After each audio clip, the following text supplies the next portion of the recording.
The program will begin in 5 minutes. Please find your way into the auditorium and take your seats.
Please take a moment to silence your mobile phones and devices.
Everyone, please take your seats. The program will begin momentarily.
Please welcome to the stage singer-songwriter Raye Zaragoza.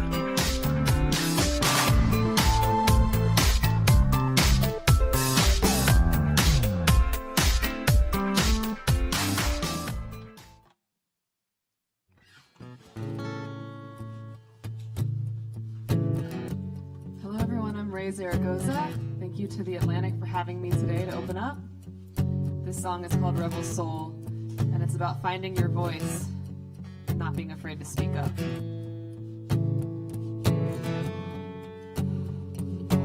moved out to the city, all the vultures followed me, preying on my weakness like it was a disease. A few times it brought me to my knees, brought me to my knees.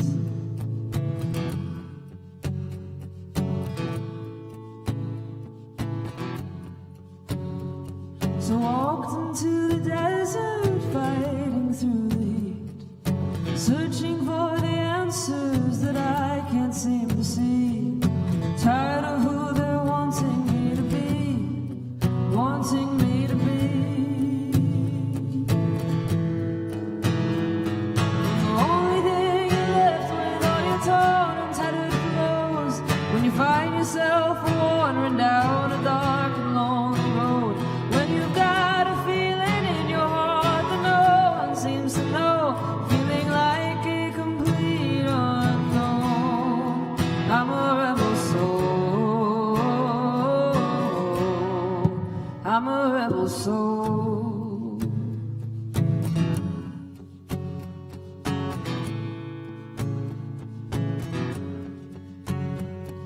I lifted up my head and I walked into the clouds, decided that this moment won't ever get me down. Nobody's gonna stop me now, gonna stop me now. When the only thing you're left with are your torn and tattered clothes, when you find yourself wandering down a dark and lonely road. When you've got a feeling in your heart that no one seems to know, feeling like a complete unknown. I'm a rebel soul,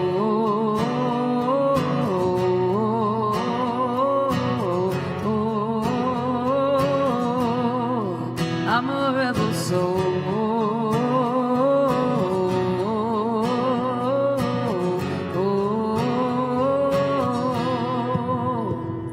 When the only thing you're left with are your torn and tattered clothes, when you find yourself wandering down a dark and lonely road.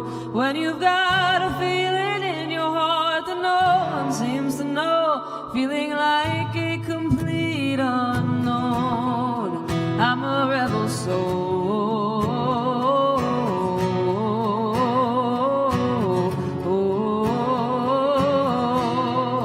I'm a rebel soul,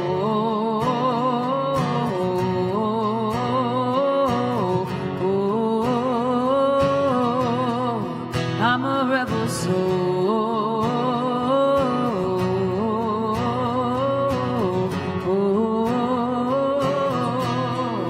I'm a rebel soul, I'm a rebel soul. Thank you.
Please welcome to the stage the Atlantic's Aretae Ortiz Wyler.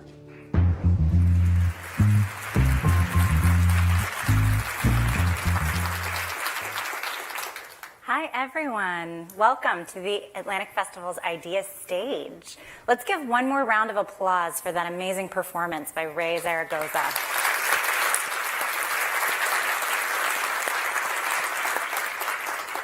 I'm Aretae Ortiz Wyler, and I'm the Chief Operating Officer of the Atlantic. After 2 years of the festival being exclusively virtual, we're so excited to bring the festival to life again with an in-person audience this year at the Wharf in Washington, D.C. We're also excited to be streaming live to a virtual audience that's tuning in worldwide. This festival is the live expression of the Atlantic's journalism. And today, our journalists will explore the most consequential issues of our time with bold thinkers, innovators, and policymakers. Before we get started, we want to thank our underwriters who support the Atlantic's journalism and make the festival possible. Our underwriters are, at the presenting level, Boston Consulting Group, CTIA, Pfizer, Southern Company, and the Walton Family Foundation. Our supporting level underwriter is KPMG, and our contributing level underwriters are Allstate, Edward Jones, Genentech, the John D. and Catherine T. MacArthur Foundation, Omidyar Network, and Penguin Random House. Thank you all for your support.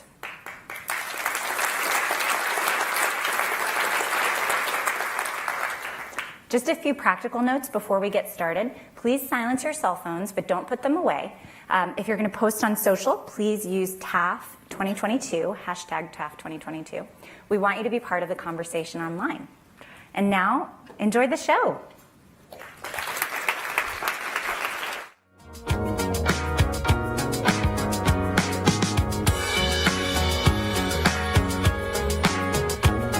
Please welcome to the stage U.S. Secretary of the Department of Treasury, Janet Yellen, and Rob Brownstein, a senior editor with The Atlantic.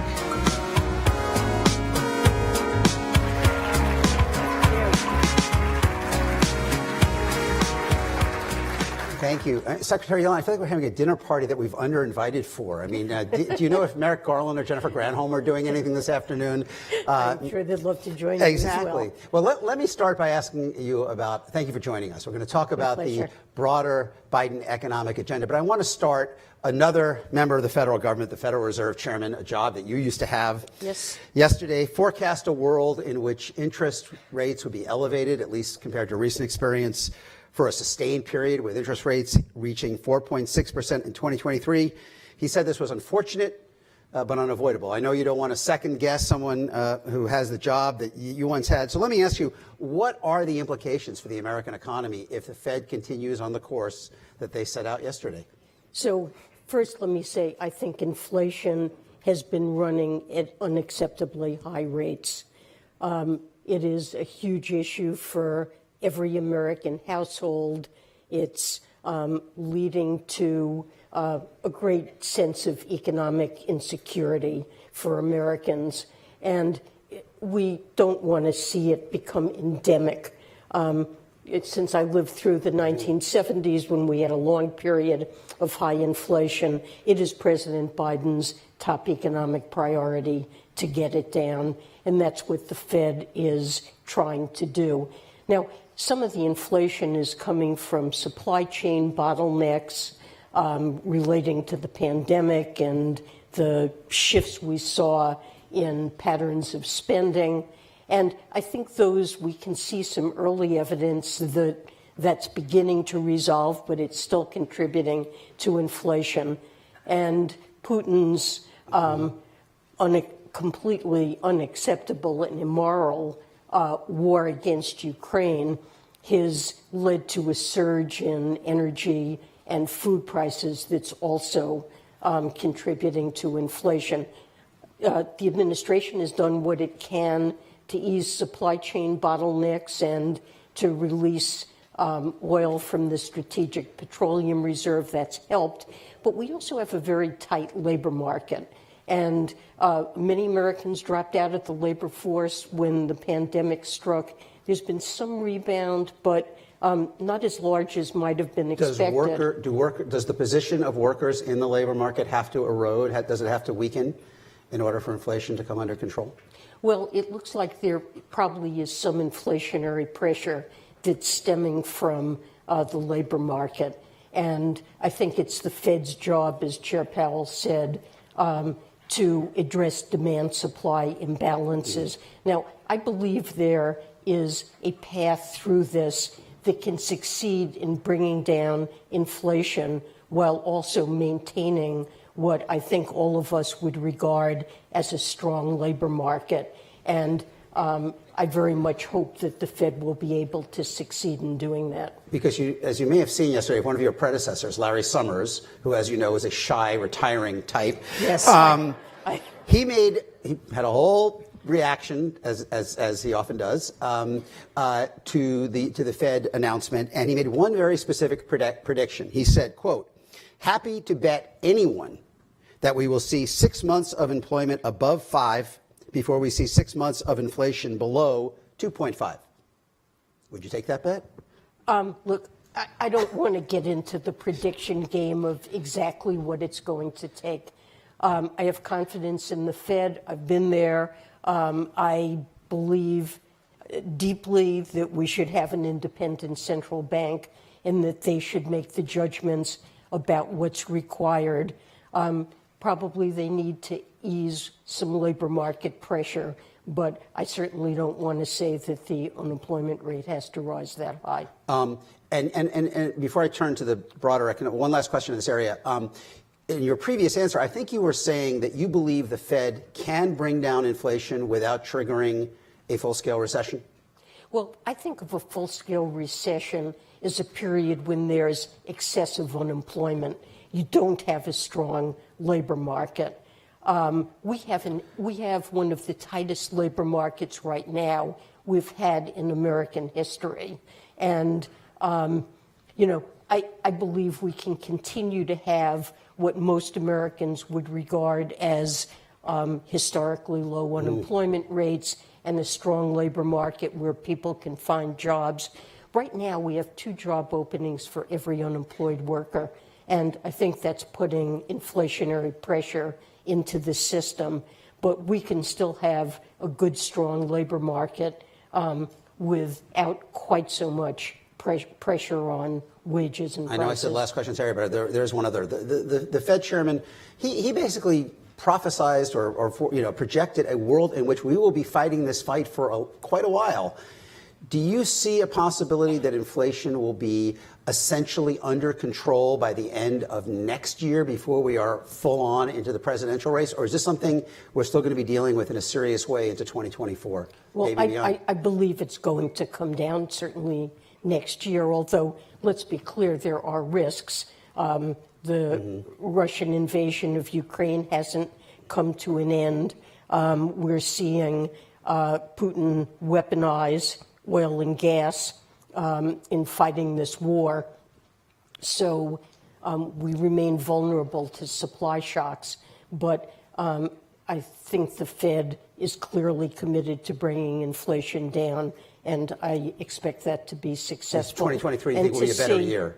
I think it'll be better. I mean, 2% is the goal, and perhaps we don't get there next year, but I certainly expect to see inflation come down. So you went to Michigan earlier this month and gave a speech pulling together some of the major themes of the Biden economic agenda. And one specific assertion you made in that speech really caught my eye. You said, taken together, the bipartisan infrastructure law, the CHIPS Act, and the Inflation Reduction Act authorize among the most significant investments our country has ever made. There are many provisions in those bills incenting domestic manufacturing in a variety of different fields and obviously undertaking direct projects themselves through the infrastructure bill. What is the magnitude of the economic activity and private investment that you think this public investment can unlock? Well, I believe it will unlock a huge flow of private investment. Clean energy is probably the most important example where we're seeing massive plans to expand in that area, given the incentives in both the Infrastructure Act and in the Inflation Reduction Act. But look, the incentives we have for semiconductor production in the United States, clearly we're hearing major plans to expand capacity in semiconductors in the United States. And more generally, I see these three pieces of legislation as investing in critical ways in our economy to make us more productive and also more resilient. And we're investing in ways we haven't in the past, because supply-side economics, as it's normally been characterized in the United States, is all about incenting one kind of investment, private investment in plant and equipment. And when you think about the productive capacity of the economy, there's a lot more to the supply side than private investment in plant and equipment.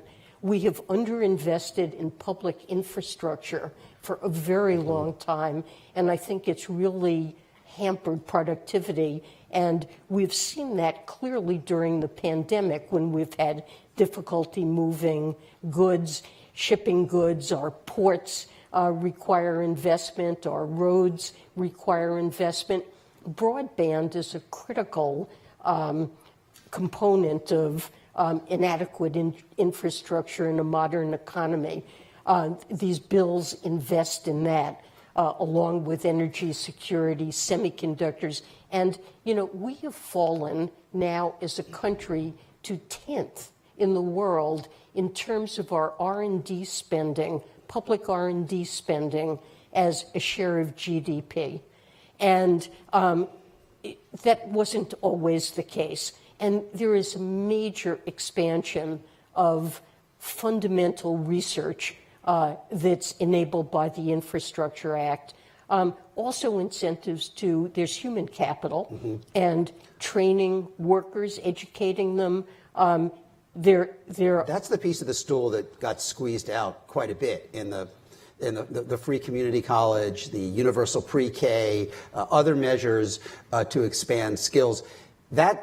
Talk about your view. Is it enough to have the incentives on this side of the ledger, basically tax and infrastructure incentives for investment, for private investment? Do you need the other side, the human capital investments? Well, I think human capital is also important. And you're right that some of the things that the Biden administration really would like to prioritize were not done in this set of legislation, and they remain, whether it's free community college or 2 years of universal early childhood education. I think those things remain on the to-do list, but there are incentives in these bills for workforce training, in the clean energy provisions. There are incentives to hire apprentices and to teach them on the job training. In some ways, it may be easier for legislators to see incentives to, put concrete in the ground than to put a kid in pre-K. I would ask you another point you make in your speech, and which is a theme running through these bills, is the question of dispersing growth more equitably and more widely. I mean, you note that, especially in the information age, we are seeing economic opportunity, venture capital investment, college graduate location, really concentrating into a smaller number of superstar cities, largely along the coast. I mean, this has been a really impervious force, very hard to reverse. Do you think these bills give you a fighting chance to have what Steve Case calls a rise of the rest? That really is a very important objective, that in making these investments, we want to see them dispersed across the country. And in many of the investments that are being announced in the clean energy area, I was recently, as you mentioned, in Detroit, visited the EV factory for Ford's new F-150 trucks, to make sure, and also in the energy area, to make sure, as we move away from fossil fuels, that communities that are harmed by the closing of mines or shutdown of fossil fuels, that they enjoy an offset from And there are clean specific energy. incentives for that, right? For hydrogen and others. There are specific incentives, and I think that there will be a big spur to manufacturing, and that's likely to be dispersed across the country. But there are many incentives to disperse investment and to make sure that as we transition to clean energy, the communities that are have been dependent on fossil fuels aren't left behind. And this is important because I really think it's contributed to polarization in the country to have, especially the coasts, enjoy rapid growth. And of course, with rising housing prices in these areas, they're not happy it's either. not easy. Well, yeah. True, but it's also not easy for people in places that are not enjoying growth to move to those growing places that have so many job opportunities. The energy focus brings us another area of both your speech and something you wrote in The Atlantic this morning, talking about economic resilience. Yes. We hear resilience in terms of climate or natural disasters. What does it mean in an economic sense to you? To me, economic resilience means that we will be less affected by supply shocks. We have been greatly affected by supply shocks over the last several years. I mean, first, a global pandemic that has had a worldwide impact on growth, and then a war that's greatly affected energy and food prices. And we're also increasingly seeing the impact of climate change, more droughts, more stress in areas of the world that already suffer from hunger and inadequate food supplies. And at a minimum, most researchers expect that intensifying climate change will lead to more hurricanes, droughts, fires, things that will have impacts on farms and firms and create supply chain challenges. So along with wanting a more productive economy, we think it's also important to have a more resilient economy. And I think energy is the best example. Is resilient a synonym for self-sufficiency? Is it autonomy? Is this an idea that we have to basically make more things and control more supply chains here in the U.S.? And how does that fit in with the general thrust over the last 50 years toward a more globalized economy? Are we walking back from that? Well, I think we have to realize that there are security threats that we face when we become overly dependent, especially on countries that we have real geopolitical tensions with. In the case of China, there are rare earths, solar panels, electric battery components that we are really too dependent on China for, and I think we would be better off having more production in the United States. But take the case of semiconductors. The only country in the world that is a source of the most advanced semiconductors is Taiwan.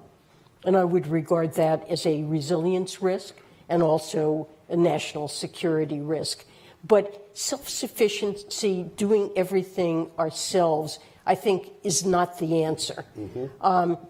I've been talking about a concept we call friendshoring, which is we want to maintain the benefits of trade in the global economy. It enables us to do things more efficiently. And sometimes resilience is having multiple sources of supply, not just at home, because as we've seen, for example, in the case of baby formula, when you're very dependent on a small number of domestic firms, things can also happen that reduce resilience. So working with trusted partner countries around the world. Friendshoring means what? Shifting our supply chains to people that we are geopolitically aligned with? Is that essentially? That we regard as trusted suppliers that we feel comfortable with. And can we have an EV, solar, clean energy revolution solely with friends? I mean, is there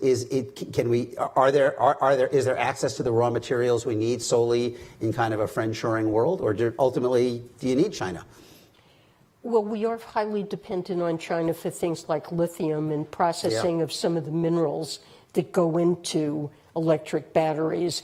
But I believe the incentives in the Inflation Reduction Act will lead, and we're already hearing announcements of it, of developing sources of supply even here. Tesla talking about moving a battery factory from Europe to the U.S. I think it is possible to both mine these minerals and process the minerals in the United States and other countries that we're comfortable with relying on. You've mentioned several times the shocks to the global economy from the war in Ukraine. You've been at the forefront of all of our efforts to deal with sanctions and to impose pain on Putin and Russia. One effort of that is the cap on oil. You got a big world, China, India, others may or may not want to participate. Can you draw the net tight enough to make a difference in Russia, in their calculation? Well, the truth is, I think we're already seeing a difference. Russia is now seeking very actively to find places to sell their oil. They're giving enormous discounts to China and to India, who are two big purchasers.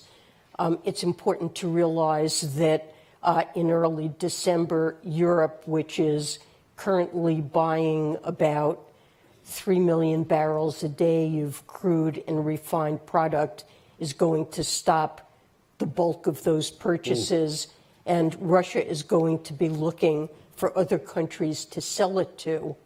And both the European Union and the G7, we're implementing a ban on the provision of any services that are involved in the transport of Russian maritime oil, whether it's insurance or trade finance or brokering. And at the moment, the UK and the EU provide 90% of insurance that's needed, that's used in the transport of maritime oil. So Russia's going to be in a position where they're going to need to find a lot of new customers. And just to be clear, the EU, the US, the G7, we're not buying Russian oil. They are going to be looking especially to emerging markets, to developing countries, of course to China, to India, to big countries like that, but also to developing countries that have really, that are their partners, that work with them, and that are suffering greatly from high oil prices. So what the price cap does is enable Russia to continue selling and using these services, having access to them, or their customers having access to them, as long as they sell below a cap that we will set. And it'll be at a price that covers their costs, and it is a price that they have accepted in the past. So all countries that are potential purchasers of Russian oil, their bargaining power is enhanced by that. They need premium services. Anything that Russia or China can provide by way of insurance or other services are more expensive. They want access, those customers, to premium services. And the cap is a tool to enhance their bargaining power, and we're already seeing it work. Can the EU decouple from Russian energy broadly without going into recession? And if they do, what would that mean for us? Well, they're committed to doing that. Right. Russia shut them off mainly from natural gas, and they've committed, with very modest exceptions, to cease purchasing Russian oil in December. And how great a risk does that create of recession in Europe, in your view? Well, it's a difficult thing to accomplish. We're working closely with our European neighbors to help them find alternative supplies. I believe they can, but we've seen energy prices skyrocket in Europe, and it's going to be a very tough winter for them. We're not nearly as exposed. We of course have seen spillovers, but we're not as exposed as they are. It's going to be a tough winter. And how exposed are we to the motor of their economy? In other words, if their economy is significantly slow from this, how much at risk are we from that? Well, we trade with Europe, of course, and so there is some impact, but I wouldn't exaggerate how large it is for the U.S. growth prospects. Secretary Yellen, we're going to have to leave it there. Thank you so much for joining us this pleasure. afternoon. Thank you so much for having me. I guess we can go back the same way. Oh, this way, yeah.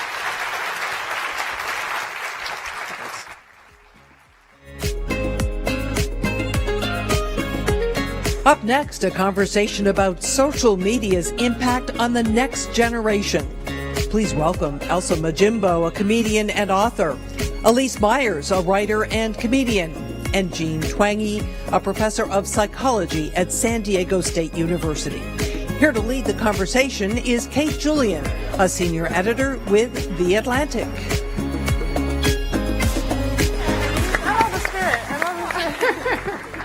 Folks, I'm having some problems here. Give me 1 second. To add just briefly to the bio you just heard, I want to say to those of you who are not on TikTok and Instagram that Elsa, at the far end here, and Elyse are superstars. They are people with millions of followers. They get recognized in the supermarket and in Starbucks. They were not superstars before the pandemic, which is sort of interesting, and we'll talk about that a bit, but they have both really hit a chord with very unfiltered and honest video content about their lives. Jean is, in addition to being a professor, one of the first people to ring the alarm bell about the mental health epidemic that is really ravaging youths and young adults today. She's also the author of iGen. This is a very long subtitle, so bear with me. Why Today's Super Connected Kids Are Growing Up Less Rebellious, More Tolerant, Less Happy, and Completely Unprepared for Adulthood. If you're thinking that this is an interesting combination of people, you're right. We have somebody who's done really amazing work on the dark side of social media. And I do not get recognized at the supermarket. And we have two people who are really like the best of social media, the good side. And we are not going to have a debate today about whether social media is good or bad, because it is good and it is bad. We're going to talk about how it interacts with our mental health in nitty-gritty detail. And we're going to talk about sort of what we can do to make that relationship more healthy. So, Jean, I'd like to start with you. Could you just give us the really broad overview about what's going on with mental health trends, what we know, and what leads you to think that social media is involved? Yeah, so I research generational differences. So I always keep an eye on the big national surveys that are done often every year of teenagers and young adults. And in the data coming out around 2012, 2013, there started to be some odd trends, some striking trends of more and more teens saying that they felt lonely, that they felt left out, that they felt like they couldn't do anything right, that they didn't enjoy life. And then this kept going. It started to appear in clinical level depression, in emergency room visits for self-harm behaviors like cutting, in emergency room visits for suicidal thoughts, for the suicide rate itself. It showed up in happiness and life satisfaction going down after it had been going up for teens for quite a while. And these are really, really large changes. So when I first started working on the book, on iGen, it was about 2015, and they had been going on for a few years, but then they kept going. So, for example, between 2011 and 2019, so before the pandemic, clinical level depression among 12 to 17-year-olds doubled. Self-harm admissions doubled in that age group. Among 10 to 14-year-olds, girls, it quadrupled. The suicide rate doubled. So we're talking about changes that are very large that happen over a very brief, relatively brief period of time. So of course that begs the question, why? Why did it happen at this particular time? What was going on in teens' lives that might explain this? And at first it was really a mystery to me and everybody else. I puzzled over this for a long time because it didn't line up with economic trends. The U.S. economy was finally starting to improve after the Great Recession in that period around 2012. And it was hard to think of an event that happened at that time, reverberated across the decade. Then I realized, coming across some other statistics, that was the time when the majority of Americans started to own a smartphone. It was also the first time that social media use among teens moved from something that was optional that people would do every other week or maybe a couple times a week to something that the majority were doing every day. And that crossed maybe about 75%. When you're in high school, a very peer-oriented time, that means if you're not doing it, then you're left out. So it really moved from optional to mandatory. So that made me think that there might be a connection here between the increasing popularity of social media and how much time teens were spending online and on social media, and this very alarming rise in mental health issues among teens, and later it also showed up among young adults as well. Okay, so there's so much there that I want to unpack, and I'm going to come back to you in a minute to try to sort of talk about like how that might actually happen, like what are the mechanisms by which phones or social media would be making people unhappy. But first, I'd like to bring these two in. So one of the things I'm going to ask you about, as I said, is all the sort of different ways. And I know from my reporting that one of the things about social media that can make people very unhappy is self-comparison, right? You look at a highly curated, buffed, polished version of somebody else's life, you compare it to your own real life, and you feel really shitty, in comparison. One of the things I think is really interesting about these two ladies and their work is that they're doing sort of the opposite. They're turning that on its head. So maybe, Elyse, could you start by sort of letting us know, sort of painting a picture of sort of what you think you're trying to do and how it's different from sort of the vision that I just presented? Yeah. She got really nervous. Yeah, so I'm Elyse. That's a very Elyse move, by the way, which is to say, like, I'm feeling nervous. Thank you. Okay. I'm not supposed to introduce myself here. I did that. My name's Elyse. I'm going to do it again. So what I do online, basically, is I wanted to create a space for people where it kind of was like the social media, moving away from, like, the influencer culture where it was very unattainable. It was this, like, perfect highlight reel and perfect person that like you would never be, but you wanted to follow and try to attain to. And like, I just wanted to make content that made people feel like they saw themselves in me. And it wasn't just sharing all of the bad stuff or just sharing all the good stuff. It was just sharing everything, and it allowed them to kind of see their life in mine and see all of their imperfections in mine, and not in a way that I was like harping on myself where it was like self-deprecating. It was just a very honest look at my life. And it opened it up and it allowed people in. And yeah, I've just seen so much connection in that I haven't seen in social media in a very long time. And I didn't imagine that like starting with like funny stories would have ever led to this, but it's become something that's like an answer to a problem I didn't know existed really until my videos were the answer for some people, which yeah, it's been very, very wild, and I'm grateful to kind of be able to do that. If anybody hasn't seen her breakout video, which involves a date who somehow got her to pay for 100 tacos, your first order of business after leaving this room should be to watch it. But you know, it's striking that you also talk about mental health explicitly. Can you say a little bit about that and sort of how that's factored in? Yeah, I think that there's a lot of accounts that will be solely focused on mental health, and I always wanted to make it feel normal. So I didn't want it to point out social or mental health in a way that I was like explicitly talking about it. I've always wanted it to feel as normal as like talking about the weather. And I think that as much as I can like lace anxiety and depression and OCD and panic attacks and all of that, as much as I can like casually bring it up, which sounds very jarring to be just like, yeah, I had pizza for lunch and like, I actually just had a panic attack. But I think today I have a doctor's appointment at 3, like just to make it feel normal. I think that it allows people to not feel as heavy about it when they're talking about it in their life. And I think that's a really powerful thing to be able to do in someone's life, to just not make it feel cold and sterile, that it's just another part of who you are. Elsa, can you sort of do a version of the same thing? Like, could you sort of just introduce people to sort of what you see as your secret sauce? Like, what is it about what you are offering people in your videos that people respond to with such warmth and connection? Maybe even describe a little bit, sort of, the first few videos that were really breakouts for you. Yeah, I think my videos are they're quite honest and open and quite to the point. And when I made the first one, I thought it was absolutely funny. So I just kind of like put it out there, and I thought it was really hilarious, and I put it, and people actually found it funny. So that was great. And because I was talking about my life and things that have happened, people were able to connect, because I was talking about things that happens in everyone's lives, but people just kind of neglect speaking about. And I was putting it in a way that we could all connect together. And, I would say something and people would be like, oh, yeah, me too. So through that, we were able to connect no matter how far we were.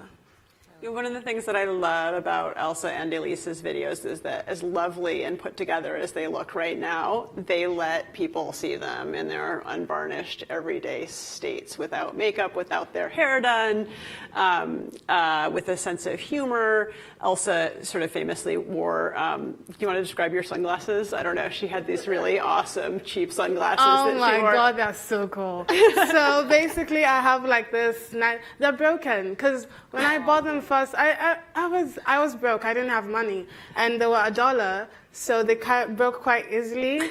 And I wear them, and they're really cool. You have to see to feel it, but they're really nice. They're very cool and very funny and just perfect. And so her first videos involved like her sitting there eating chips, literally. I mean, they're the most unfancy, uncurated things, and she tells these just says these hilarious things early in the pandemic, where she's like, everybody's talking about, oh, I miss you, and oh, I'm so sad that I can't go out in the world. And I mean, I'm doing a bad job of rendering this, but I'm relieved. Oh my God, I can just stay at home and rest. And there's just something very real and authentic about that I think we don't necessarily see that much of in other parts of our lives.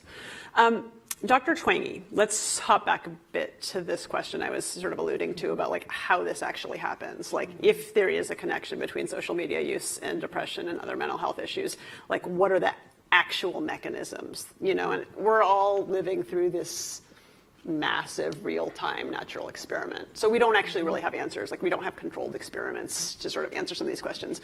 But if you were going to sort of look at the leading suspects, what would you suggest? And we do have controlled experiments on some of the possible mechanisms. Yeah. So things like if you look at Instagram, as opposed to, say, a travel site, that you tend to feel worse about your body. Facebook's internal research, Meta's internal research, found that as well, especially for teen girls, that many of them trace their body image issues to spending a lot of time on Instagram. There's obviously a lot of focus on trolls and cyberbullying and all of that. But there's also some things that are arguably even more pervasive across a lot of different platforms. So one is just simple social comparison. That Instagram's known for this, but it absolutely happens on Facebook too, because you ever notice that everybody else is always on vacation on Facebook? And then everybody always looks so glamorous on Instagram. And what you don't know is that they probably took 200 selfies to get exactly the right one, and they may have had a makeup crew, and there's all of these things that are behind the scenes. And even if you know that on an intellectual level, you may not know that on a gut level, and it has an impact that you're comparing your life or your body to what you're seeing on social media, which is not real, which is my fellow panelists have been talking about. But still, it kind of hits you in the gut, and that has that impact on mental health. Sometimes mediated through body image and sometimes more directly. And it tends to hit girls and women the most. So that's one factor. Then, another big one, which I did a lot of research on, is you think about, well, what do people do on social media, online in general? They're often communicating with other people. Sometimes people they don't know, but a lot of times communicating with friends. So think about, high school student. If they're communicating a lot online with friends, well, how much time is that going to leave for getting together face to face? And it turns out that high school students spend a lot less time getting together with each other face to face. And that trend started around the same time, around 2012, right when social media and smartphones took off. Again, all pre-pandemic.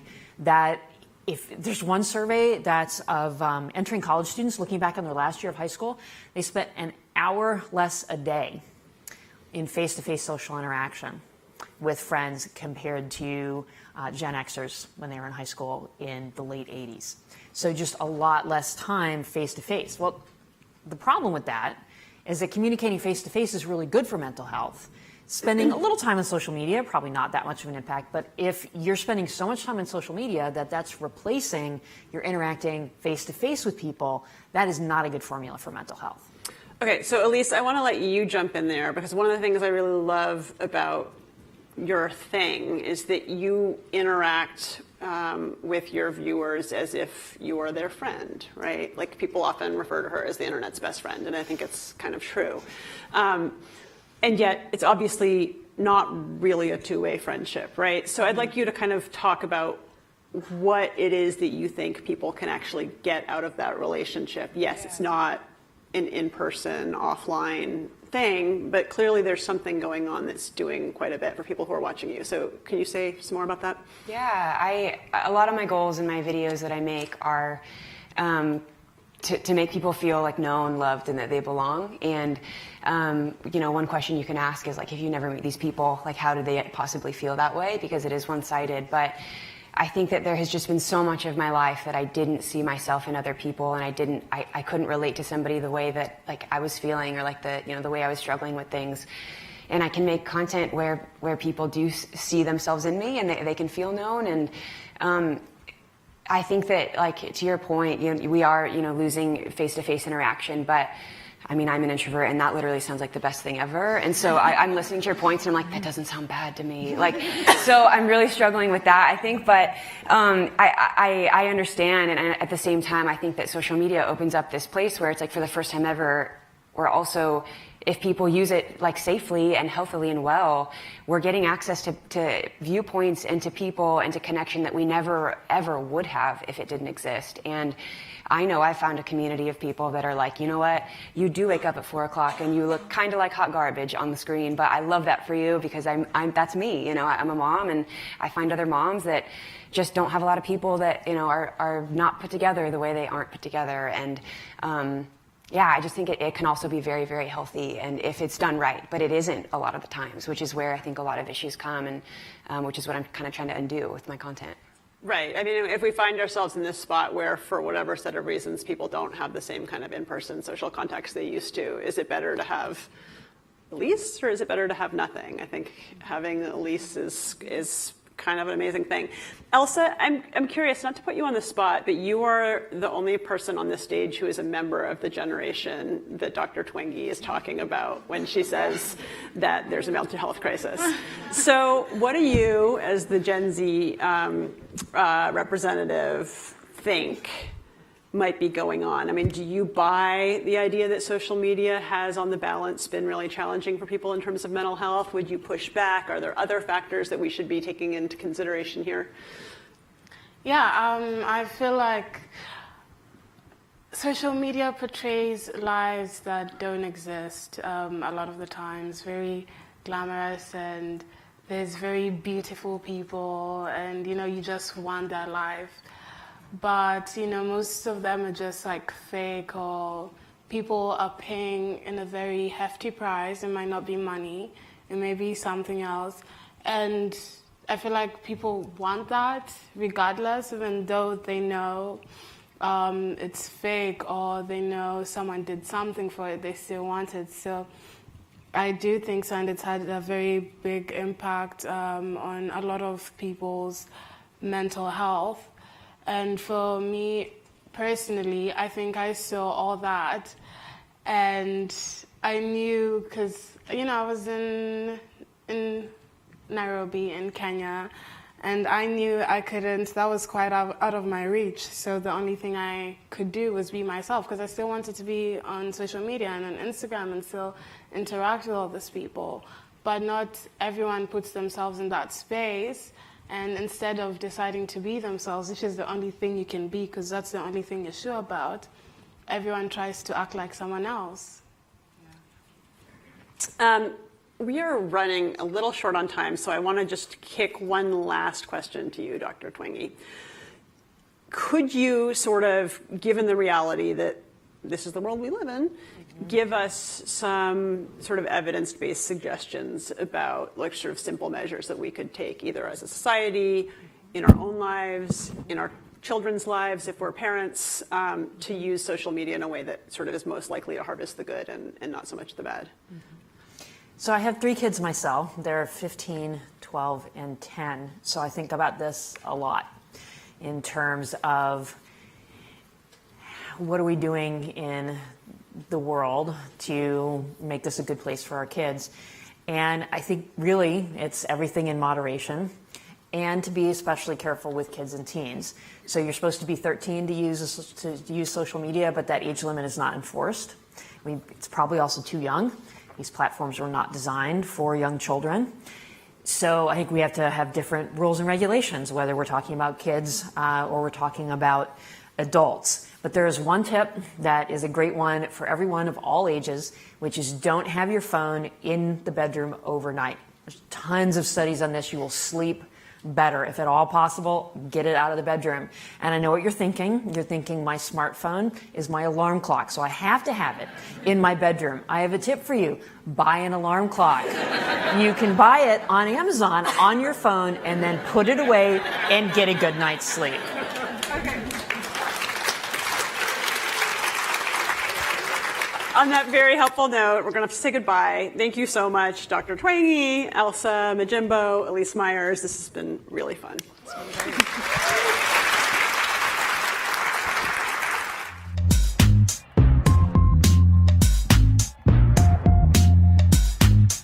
Still to come on the Atlantic's Ideas stage, Senator Chris Murphy, a Democrat from Connecticut, and Ron Klain, the White House Chief of Staff. And now for a session produced by our underwriter Southern Company, a conversation about empowering the clean energy transition through public-private partnerships with Tom Fanning, CEO of Southern Company, and Nicholas Thompson, CEO of The Atlantic.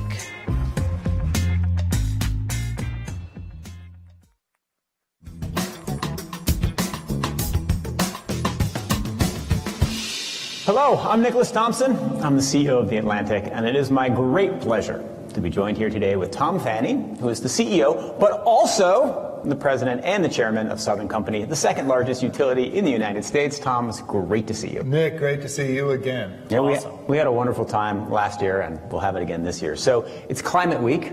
Yes. The whole world has come, lots of New York, all over the place, coming to talk about climate change. How long until we get to net zero? And what are the most interesting problems you're working on trying to solve now? So it's a fascinating issue. Look, I think we've committed to get to 2050 net zero. We're going to do that with about half renewables. For us, mostly solar, not much wind, and whatever wind energy we get, we import right now from Kansas and Oklahoma, for heaven's sakes. And then about 20% from nuclear and maybe 20% from natural gas that will have the technical ability to capture the carbon atom. And then this last 10% is going to be something. It will either be the kind of net negative ideas, in other words, capturing carbon directly out of the atmosphere, or some sort of hybrid approach of sequestering carbon with plant life, or taking plant life and using it as a fuel or something like that. You know, one of the titles of this conference is this idea of public-private partnerships. Sure. In order to achieve this future, we really do need the federal government in bed with private sector. And I think it's so important that DOE, as our sector-specific agency, has been terrific in this regard. Southern Company is the only company in our industry that still has robust proprietary research and development. The relationship with DOE has been deep and long, and in fact, we have run the nation's Carbon Capture Research Center for over 15 years. We've run the International Carbon Capture Research Center. We work very closely with the DOE on a variety of fronts. And that's so important. As I gave you this mix of 50% solar, 20 nuclear, 20 gas, I'm on the American Energy Innovation Council with Bill Gates. Southern Company is working with Gates and his people to develop the new generation of nuclear. We call it Gen 4, and it has the physical characteristic of having a core that probably won't be able to melt down, certainly at the temperatures that we see today, and so it becomes a much kind of safer enterprise with less capital cost. So there's a lot to do. In order to advance those ideas, we need to continue to have the federal government help us on innovation, research and development, starting up pilot plants. We can get this done, but we need to do it together. All right, so you need to get in bed with the Department of Energy. Who else in the government do you need to get in bed with? Well, I would say the national labs, which are under the purview of the federal government, plus we need tax policy, which we just got. But obviously more money into research and development, help with carbon capture. What else specifically is not being done that needs to be done by the federal government? Well, I wouldn't just say the federal government. This is public-private partnership. So I think what we need is the cooperation of the state and local governments in conjunction with what the federal government wants to do. And there's some fascinating issues there.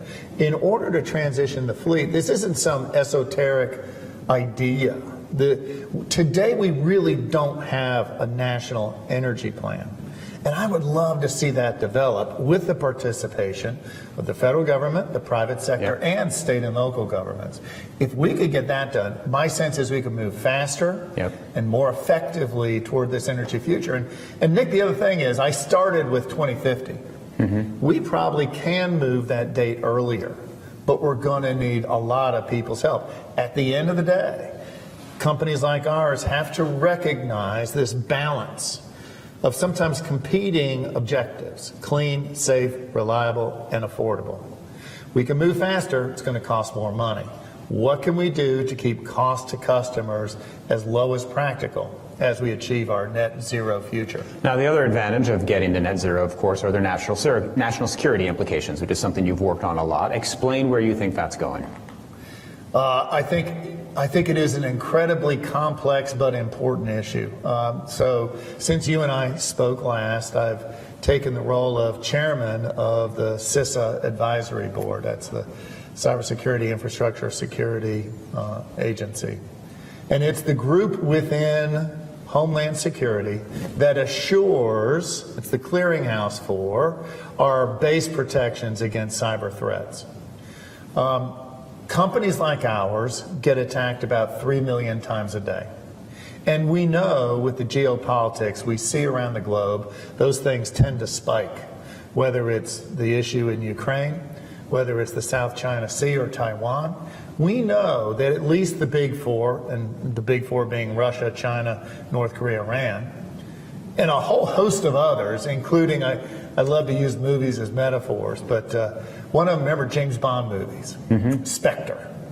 So this is a worldwide criminal enterprise. And what they do, they exist today, not in the form of Spectre, but in other things, where they use statecraft that they may acquire on the dark web and attack as if they are a nation state. But what they want is to extort money. The big unknown threat is people that are more ideologues, maybe ISIS, people like that have less to lose. All of this kind of complex web of antagonists to our American way of life, our American form of free enterprise, are something that we are threatened by every day. As we do anything in this energy complex, whether it is achieving net zero, whether it is electrifying our transportation fleet, we have to keep cyber considerations in the forefront. All right, so if you're trying to defeat Spectre, are you hiring more James Bond types with the machine guns or more that guy with the glasses? That would mean we'd have to hire you.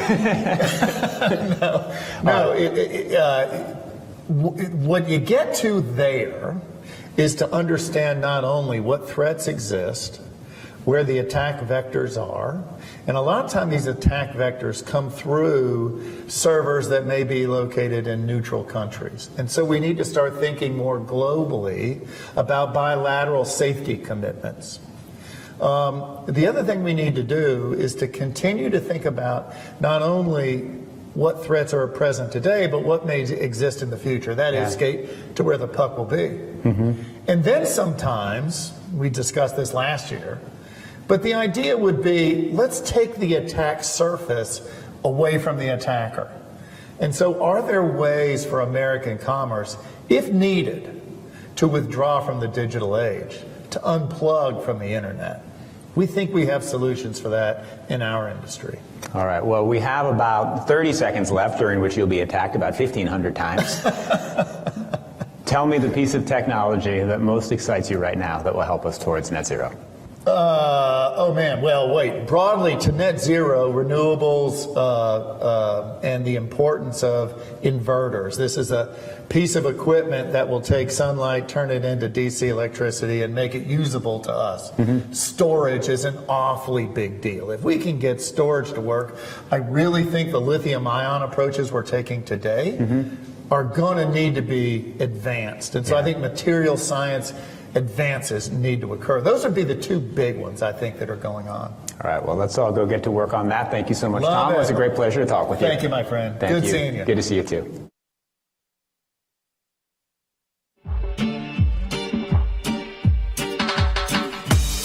For a conversation on America's gun crisis, please welcome Senator Chris Murphy, a Democrat from Connecticut, and Ryan Bussey, author of Gunfight, My Battle Against the Industry That Radicalized America, and a senior advisor at Giffords. Here to lead the conversation is Atlantic staff writer Mark Leibovich.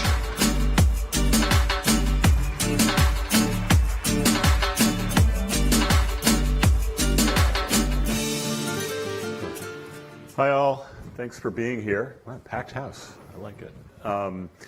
Senator Murphy, Ryan, thanks for coming to this. We don't have enough time, so let's get right to it. You running for president, Senator? Joe Biden is running for president, so I'll be supporting him. What if he doesn't run? What if he doesn't run? Maybe someday, but I got teenagers at home. They're not interested in me running for president. Maybe someday. That made news, right? Anyway, this is not the reason we're here today. We are here to talk about the gun violence problem in America. It's obviously been a kind of very busy summer for everyone up here. Landmark legislation, biggest gun legislation really in 20, 30 years, a few decades. A lot of people dissatisfied, a lot of people celebrating it. Net Plus didn't go far enough, and here we are. I will start with the senator. If there was anything you could have gotten in this bill that was realistic that you didn't get, what would you have got? What would you have wished for? Start with what wasn't in there. Okay, so I mean, listen. Still to this day, the most popular policy and the most impactful is expanding the background check system. We did that in this bill, right? We, knocked out a whole bunch of domestic violence offenders that won't be able to get guns. We sort of tweaked the language around who has to register as a licensed dealer, so we'll do more background checks through that change. But really, we should have universal background checks. At the minimum, we should have universal commercial background checks in this nation. It's super popular. I wish we had gotten that done. Ryan, you live in Montana, you're steeped in the gun culture, a very different world than the one we're accustomed to here. What was your general takeaway from this legislation when you saw it was in it, what you saw when it wasn't in it, and also being part of it as it's in its inception? Well, first off, we should thank Senator Murphy. Without his dedication and dogged determination, we would have had no bill. I don't think there's any debate about that. As far as, thank you.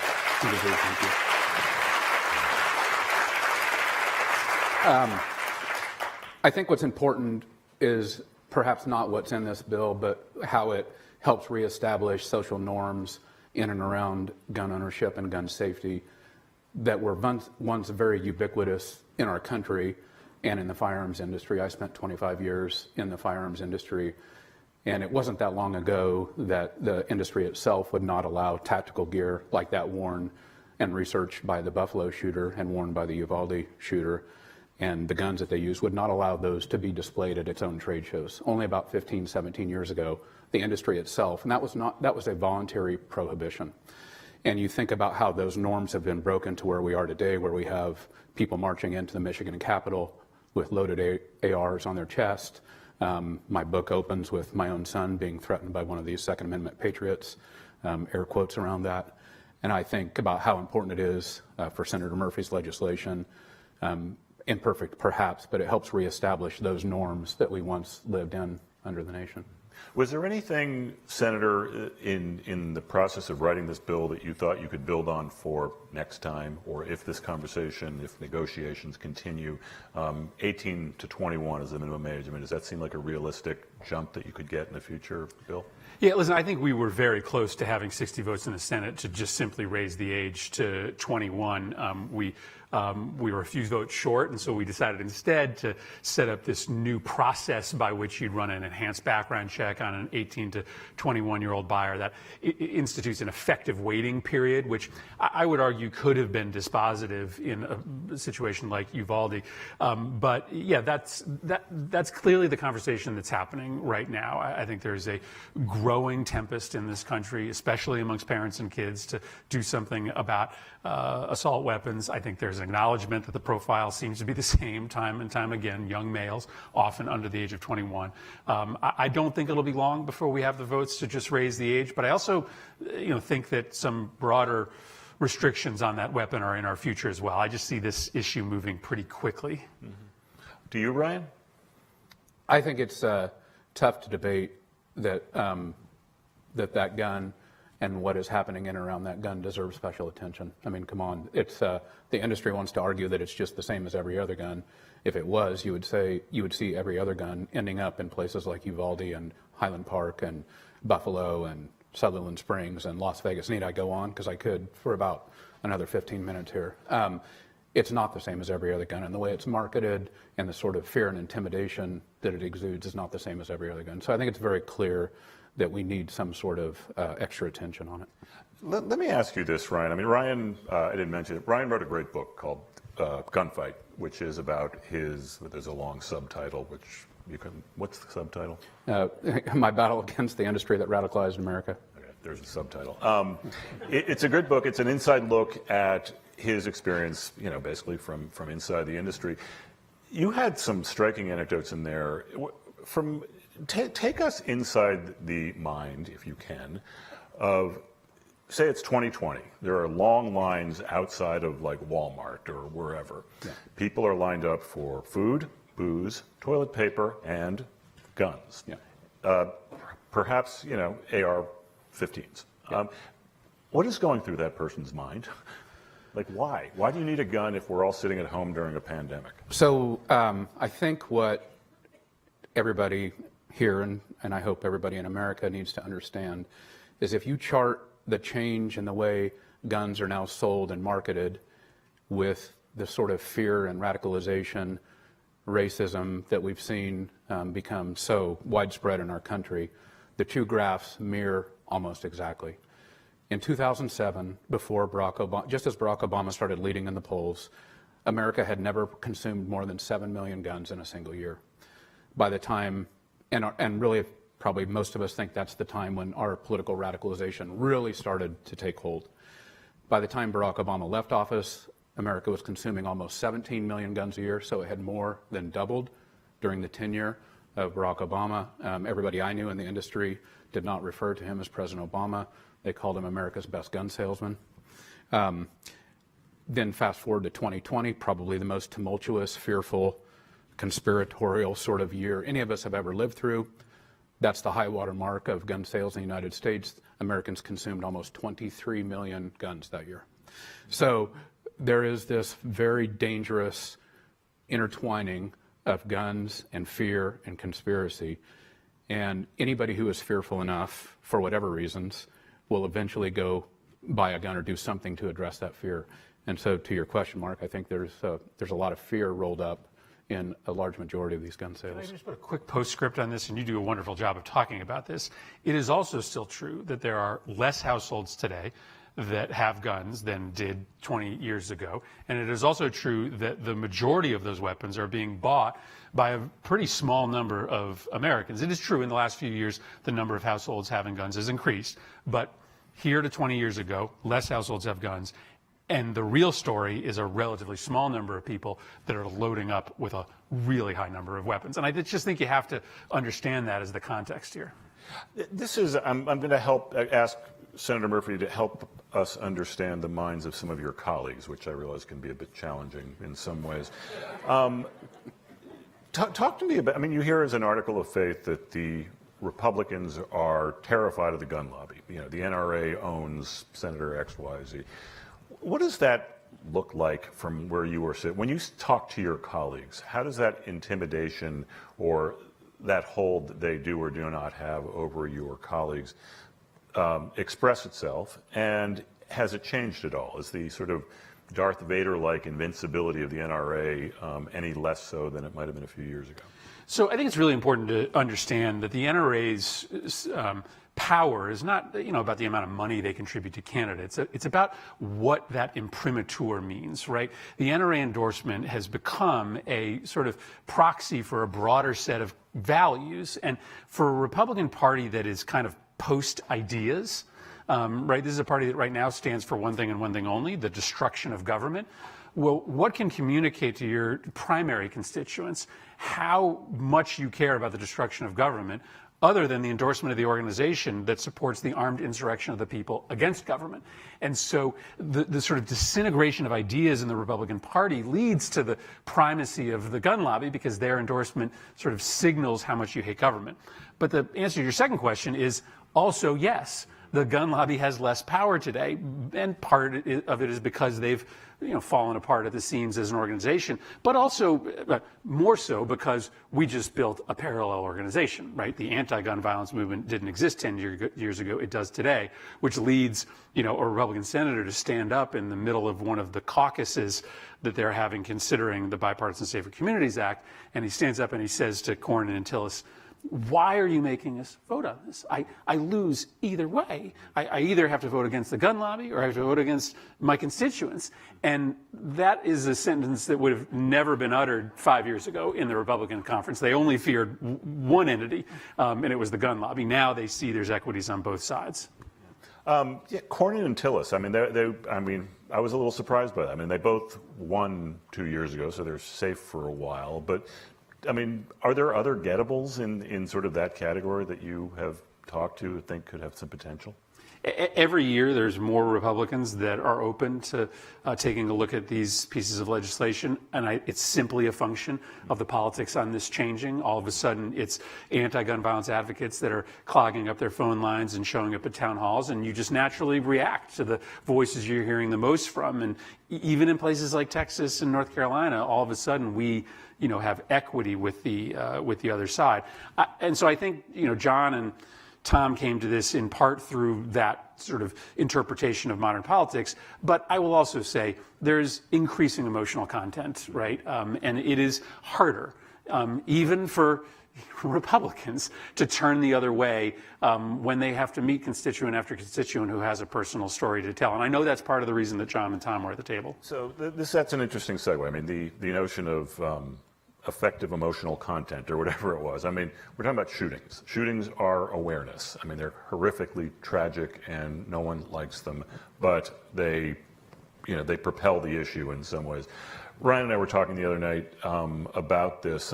Take me inside a gun company, like where you worked for so many years, when something like that happens. What do you expect to happen? What is a norm sort of in the 72 hours after one of these horrific things happens that you are all watching? Well, the first thing that happens is any moderately human person hopes like hell it's not their gun that was in that shooting, and that usually rifles through every gun company. What did he use? And you're hoping. You mean the brand? The brand of gun, right? You're hoping it wasn't. You're hoping you didn't play a direct role in that gun, or in that shooting. Past that, there is a playbook that's going to happen. There's going to be a period of silence from the industry and the NRA, usually 5 to 7 days. They're going to let things calm down just a little bit. As soon as there's talk of legislative response, which there almost always is, certainly in the most horrific cases like the ones we've just lived through, then the response will then elicit a big demand spike. And after every shooting, there is a huge demand spike. Prior to this, something very sadly that Senator Murphy knows all too well about, the high point was after Sandy Hook. Sales shot through the roof. Literally, there are lines out of every single gun store in the country. Why? Because the NRA and the industry have so primed these consumers with so much fear and conspiracy that they believe that, the big bad black helicopter boogeyman is coming to steal every gun in every gun store within 5 days. And so they rush to purchase these things, and it creates an ongoing spike, sometime for months. And if you look at gun sales through the last 15 to 18 years, a week or so after every shooting, you see a big spike. Senator, I mean, your state, obviously, in Newtown. Were you in the Senate then? You were in the Senate then. I was just been elected to the Senate, but that was my congressional district. Given how emotional and raw and horrific this is, when you're dealing with victims of gun violence like this, as you do, how do you stay? How do you keep from getting numb, and how do you stay outraged, but also how do you stay constructive?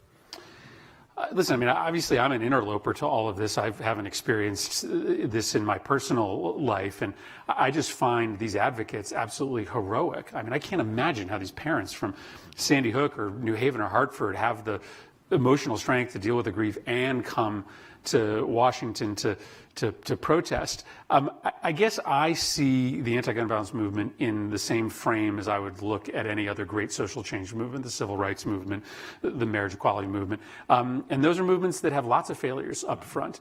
And they are just so convinced of the righteousness of their cause that they eventually prevail. I also know that the last time we passed a substantial measure was in 1993 and 1994. That's 10 years after the event that precipitated at that time the rise of the most recent anti-gun violence movement, the attempted assassination of President Reagan. So that was 10 years from the time that James Brady was shot to the passage of the Brady handgun bill. So I see a historical scope, which makes me understand that sometimes you just got to stick with this. Ryan, I guess, seeing that you live in the belly of the beast, what gives you hope on this issue, if anything? Well, so the grand total of any internal firearms industry dissent is represented by the 352 pages that are in my book, right? I'm the only person that's ever spoke out against the industry after being inside of it. And we were quite worried about the sort of blowback that might elicit on myself, my family, my two boys, who are both in public schools in Kalispell, Montana, where we live.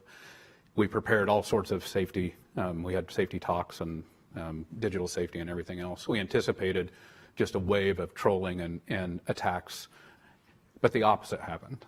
We thought it would be 50-1 trolling to praise, and instead, right after the news of the book was leaked, I got up and I told Sarah over breakfast, oh my God, like there's 20 thank yous and long letters and heartfelt notes from West Texas ranchers and Pennsylvania hunters, and that hasn't stopped, and it's coming in waves. And I do get the occasional, super thoughtful, a couple four-letter words, and like those. I do get those, and occasionally some threatening stuff. But I'm getting waves of this support, and it tells me that there really is this vast, frustrated majority out there. I mean, I think what Senator Murphy did. Look, he got 65 senators to vote yes on something. I mean, as I say, you couldn't get 65 senators to vote yes that ice cream's good, but he got them to do it on this. Like there's something bubbling up in society that is allowing a senator like this to do good work. And it's tough, and we live in a democracy where things happen in the gray area, and it's not going to be perfect, and there's not a great solution, but he's making it better, and I feel that frustration in society is helping that. Senator, do you ever feel intimidated? By the issue or by the industry? Both. Or just by the threat level that we deal with today and the prevalence of guns. Oh, sure I do.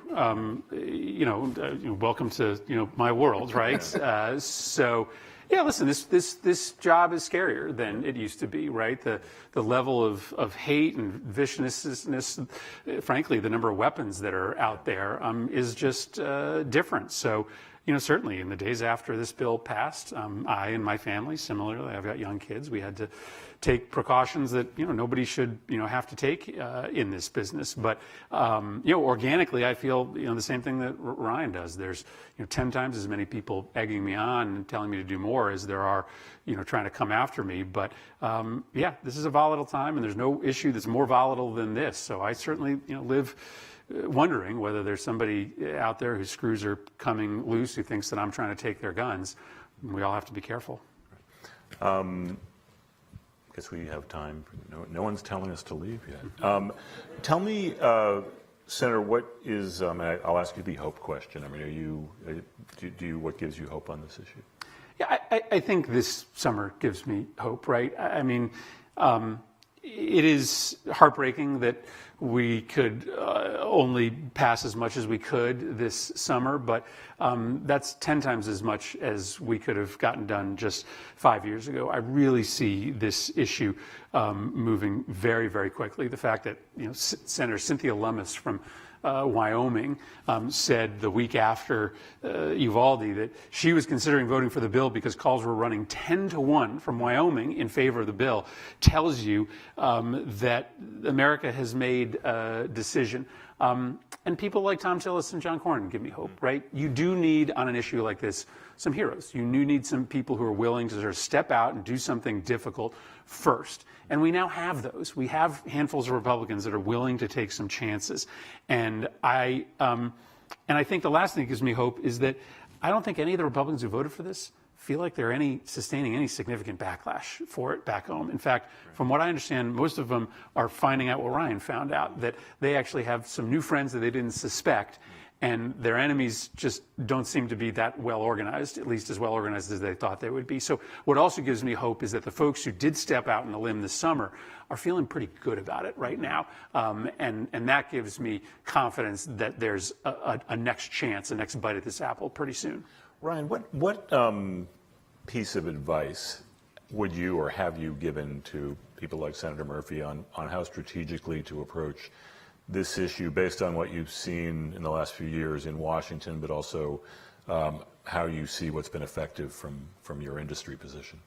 And I was honored to brief Senator Murphy and many other senators on this, and I gave them a couple pieces of advice. One, I am hopeful. I see the same hopeful signs and experience the same things that I just noted and Senator did. At the same time, I'm deadly worried about the extent to which armed political radicals may want to and may use guns to upend our democracy.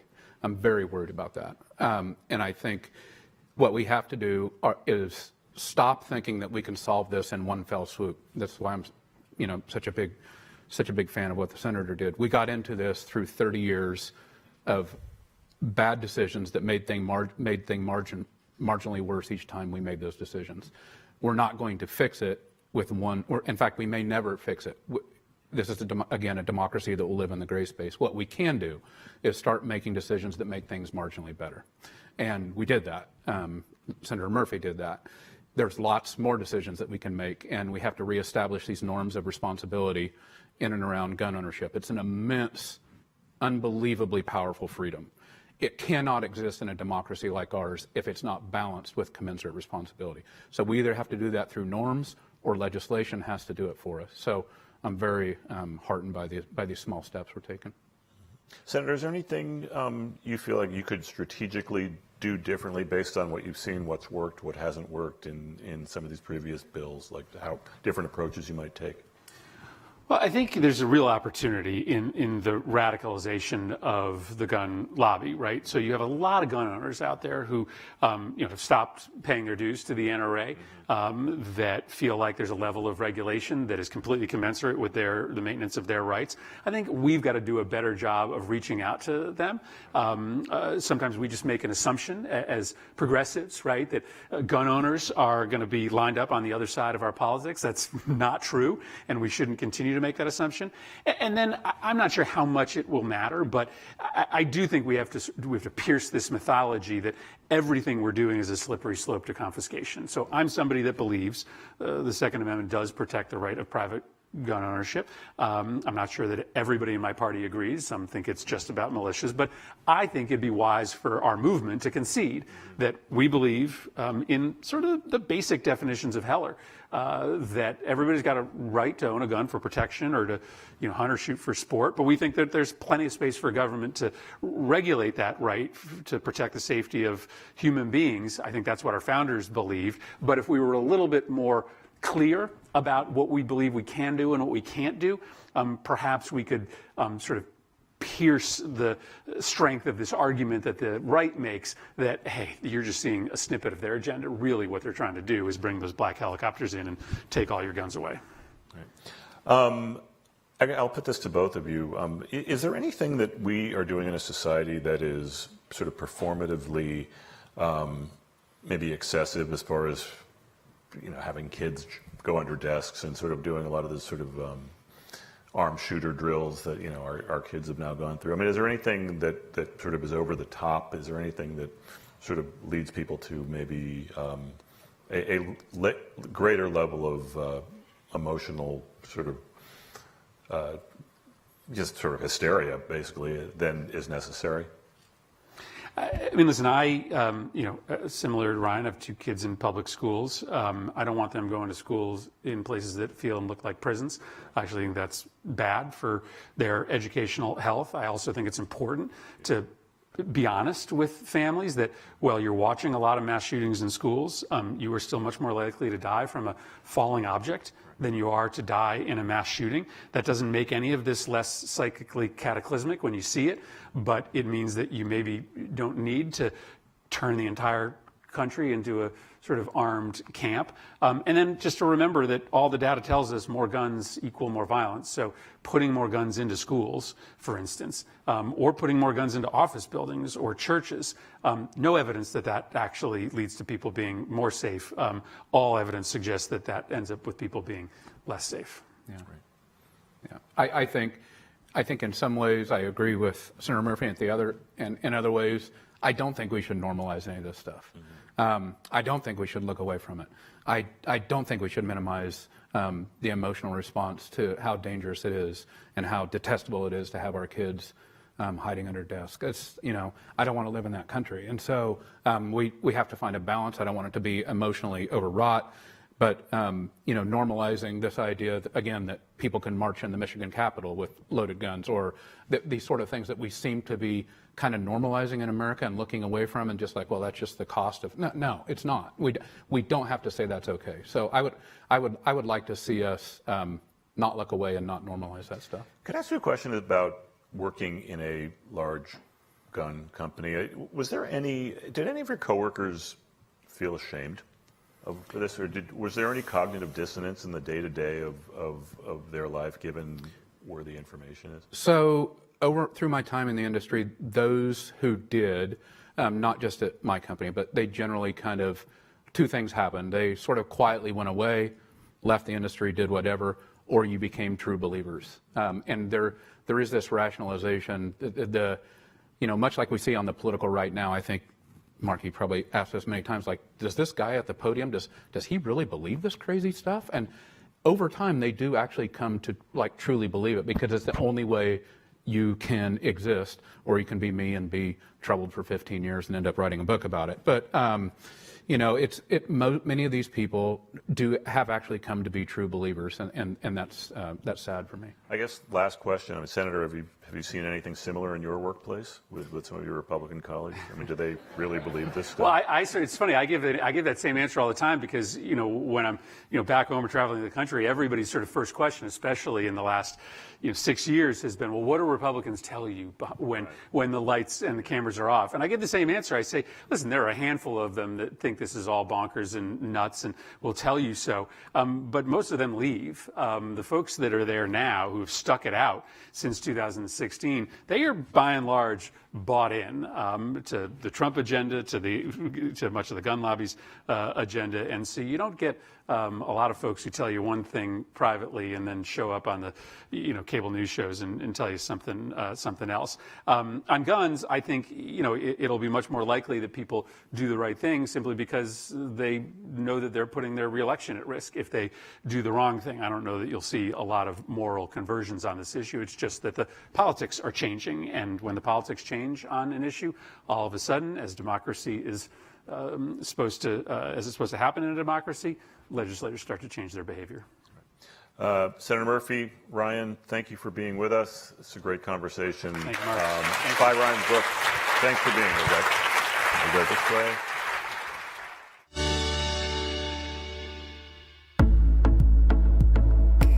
Here to explore the possibility of former President Trump's second term, please welcome Atlantic staff writers Caitlin Dickerson, David Frum, and Tom Nichols.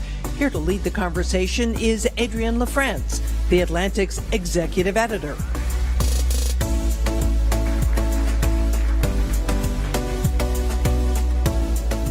Thank you all so much for being here, and thank you especially to my colleagues for joining us. I have to note that in the recent days, talking to some of you, I've noticed a visceral reaction to the title of this panel, but we're going to have fun. I think, I promise. I think I'll start by asking a question that I probably should have asked you all before you were on this panel, but the assumption is Trump is running, right? Do any of you think that he's not? I don't disagree with your assumption. Barring a negative health event for him. All right, I think he's running. Okay, so I can keep asking all my questions. I figured we should start there. And we're not even through midterms yet. 2024 still, though, is sort of scarily close. And one thing I'm wondering, and maybe David, I'll start with you on this, is when you think about where we were as a country and the challenges we faced in 2016 when his first presidency began, and where we are now, how much has changed? And I ask in part to say, like, what would be the implications of the America he would inherit now versus then, knowing, of course, that so much of what has been challenging for us in recent years may have been as a result of his presidency, some might argue. Yeah. Well, one thing that will be hanging over his head is this terrible armed crisis in Europe. Even if the active shooting has stopped, as we hope it will, there will be a gigantic problem of reconstruction that will require an enormous amount of resource and cooperation between the United States and all of its partners. So to have a president who does not believe in that will be very challenging. We're going to be facing the largest reconstruction project since the end of World War II. And when you say does not believe in that? Does not believe in that kind of cooperation, does not believe in helping others, does not believe that there's any upside to the United States, is hostile, mistrustful to the Allies. Because I think there are two things that are going to, as you frame this, and not to give too long an answer, but please. He's not going to be the same person. He's going to be more bitter, more isolated, more focused on revenge. If in 2016 his message was, I alone can fix it, this time the message is, I alone. And the other thing is, to get from here to there is going to require a lot of collapse in the rest of the country. Because what it will have meant is that either all the wealth and power of the Republican Party now trying to make Ron DeSantis happen, that will either have stood down or been defeated. And we'll go back to DeSantis in a bit, but staying on Russia just for a minute, Tom, I'm curious, I mean, you have such expertise in this realm. When you think about what kind of President Biden is in this moment, looking at the war in Ukraine and the way he sort of positions himself against Russia, and then you imagine Trump in the Oval Office again, sort of lay out for us what that would be like. Well, part of the problem is that we would finally convince our allies that we are an unreliable country. There's a great line in the original novel Goldfinger, where Goldfinger says, once is happenstance, twice is coincidence, three times is enemy action. And I think, the first time as Trump was running, that our allies could say, well, this is a one-off, this is a strange event.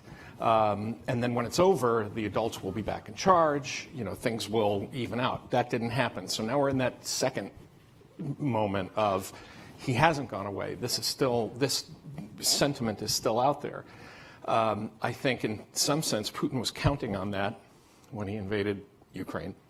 And if Trump is reelected, you will find that I think our allies will say, we had a great run with Biden, enlarging NATO. I mean, in some sense, Putin saved the American project and the NATO project. I mean, NATO should have a picture of Putin in the hallway saying, our benefactor. I'm just imagining this being like spliced somehow and used against you, but yes, I know what you're saying. Well, the idea that NATO would be 32 nations, including Finland and Sweden. But it happened so quickly, too. Yeah, I mean, when I first started studying Russia, we just assumed that would be a cause for World War III. And now it's going to happen. But if Trump is reelected, I think that the Russians will say, good, we were right all along. And the Europeans will say, we're going to have to start thinking about making other arrangements. That we've proven to the Europeans this can happen. If we prove to them that it can happen again, then I think we're going to have a really serious problem. We'll go back to domestic issues for a moment. And I wanted to ask you, Caitlin, your recent brilliant cover story, which I really implore all of you to read. It's one of the most remarkable things The Atlantic has published. A really amazing story about family separation and its origins.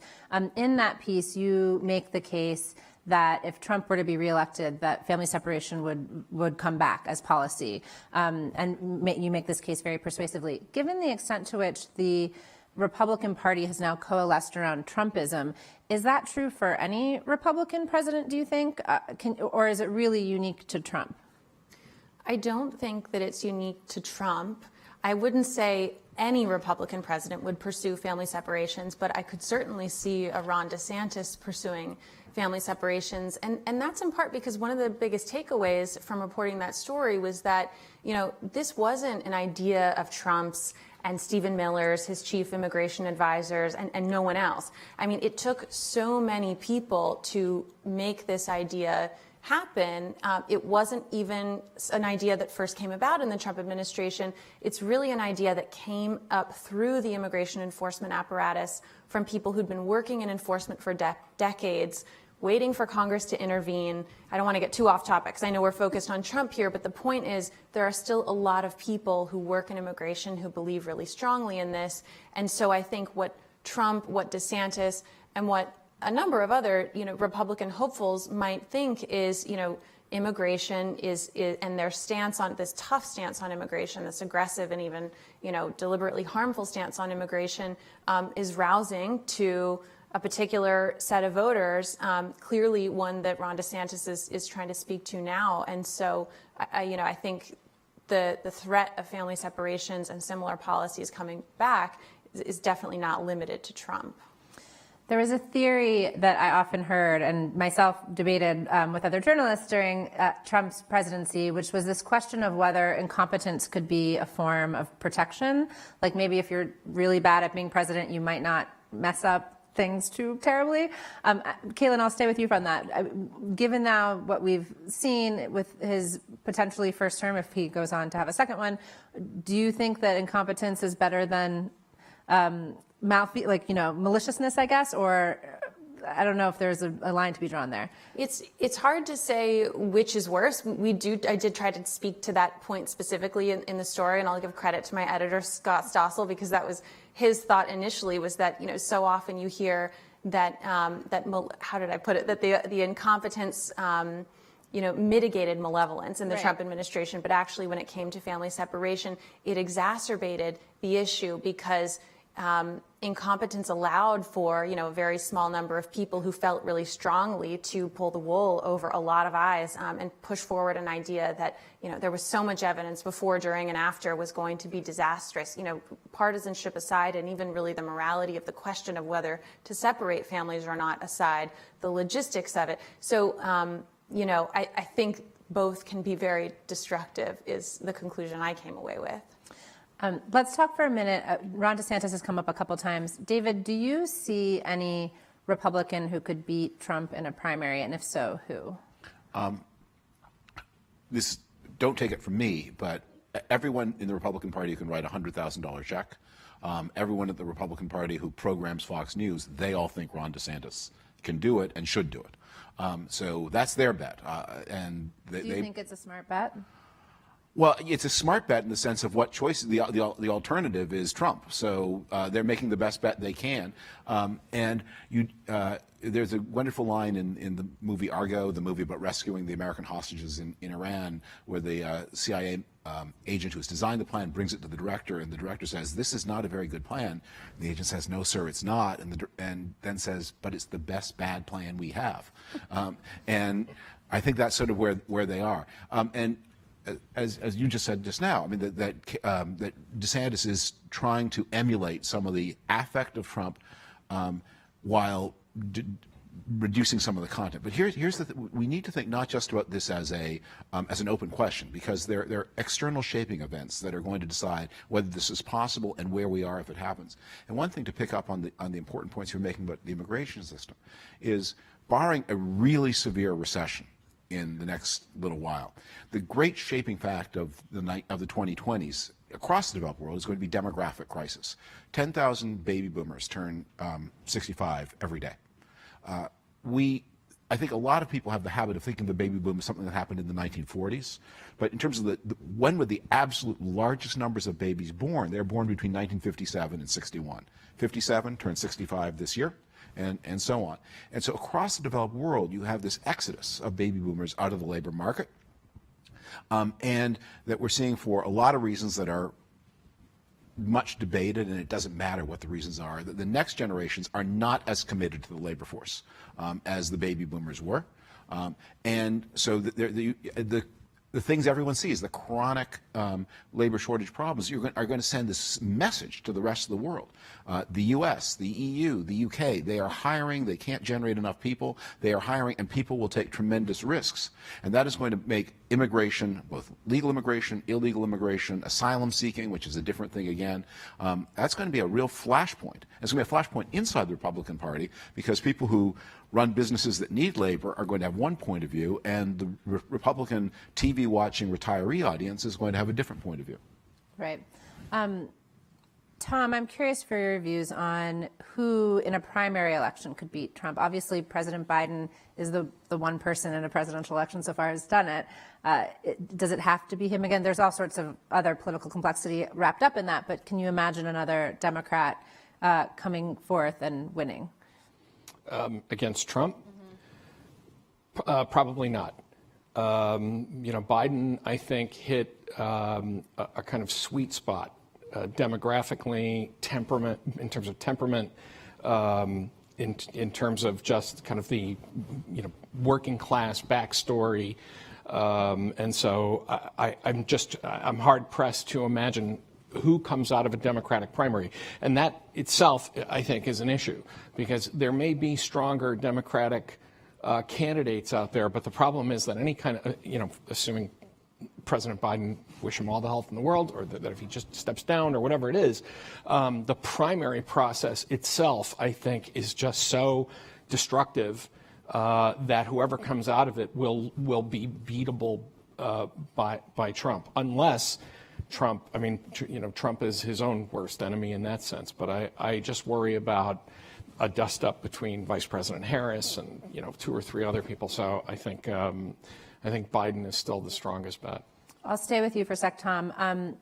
This may be semi-provocative, but the United States survived one Trump presidency. Why wouldn't we survive another? What has changed? Did we just barely survive? Sort of walk us through, to what extent is worrying about a Trump presidency, a second one, that is overblown, if at all? Well, you know that I try to stay away from provocative. Ha, ha, ha. Everyone subscribe to his newsletter. It's great. But, the question is, did we survive it? A lot of the guardrails have been broken, and not just our legal and institutional guardrails, but cultural guardrails. There are things now that happen in our public life that would have been absolutely unthinkable, career-ending, national scandals.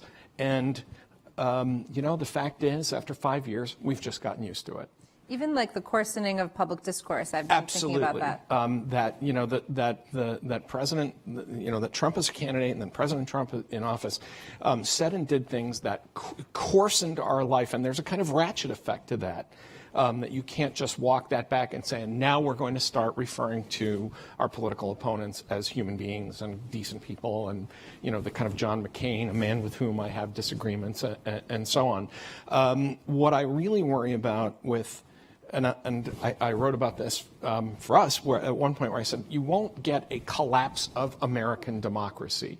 What you will get is an America that is a patchwork of authoritarian states and less authoritarian and very liberal or free states, especially if you're a woman, person of color.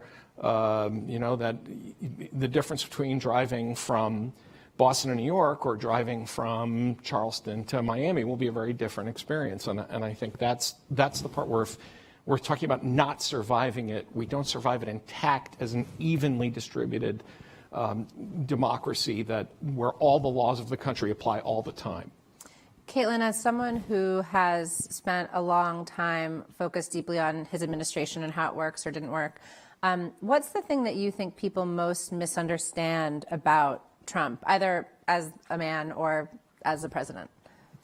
I wish I came away with more surprising conclusions about Trump. I mean, I think what the story showed me was that he was an empty vessel. And I think, we knew that though, right? We knew that about Trump as a candidate, that he really didn't care all that deeply about immigration until he started to talk about it and then feel really good when people were clapping and cheering. And so he just continued and wanted more and more and more, in a way that was completely divorced from reality in so many ways, proposing things like alligators and moats and shooting people. I mean, it's not, anything that I can say you've heard before, it doesn't make any sense. It's not normal. It's not evidence-based. It's not even, in the realm of reality. And so that is the most dangerous thing about Trump. People have said it before. And trying to understand him is futile almost. It's a really pointless exercise. And hard for journalists to get that. Maybe though, really try. And let me correct myself a little bit in that, I was by and large not surprised by what I learned about Trump. But the thing, and again, not to get too specific here, but that did surprise me was Stephen Miller. What was it about Stephen Miller that gave him such lasting staying power? I talked to cabinet secretary after cabinet secretary who would tell me about, being bullied around by somebody who was so far below them in the chain of command. And I would say, well, why did you not say anything? And, it's no surprise why Trump's children have so much influence and continue to stay close to him.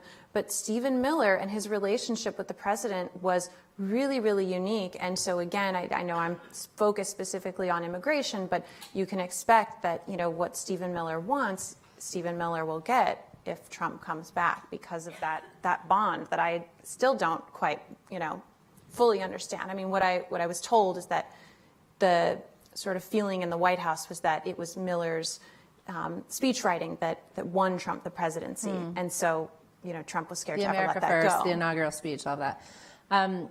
David, Tom talked a little bit about this idea of a patchwork of states, some of which are more authoritarian. For you, what is the most concerning when you imagine the prospect of a second Trump term? And earlier you talked about this sort of I alone mentality, but what, strikes the most fear to your heart when you think of this? I want to suggest about understanding Trump, and maybe I'm going to be too glib after. The way I always understand him is to say, before he's a thug, he's a crook, and before he's a crook, he's a head case.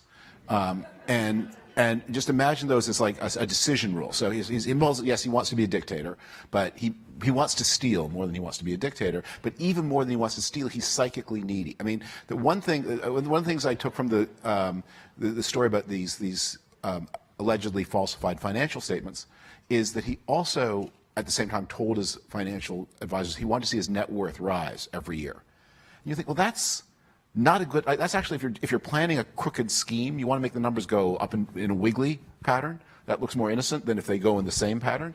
No one's numbers go up every year. So but he needed that, and he compromised his crookedness by his headcaseness.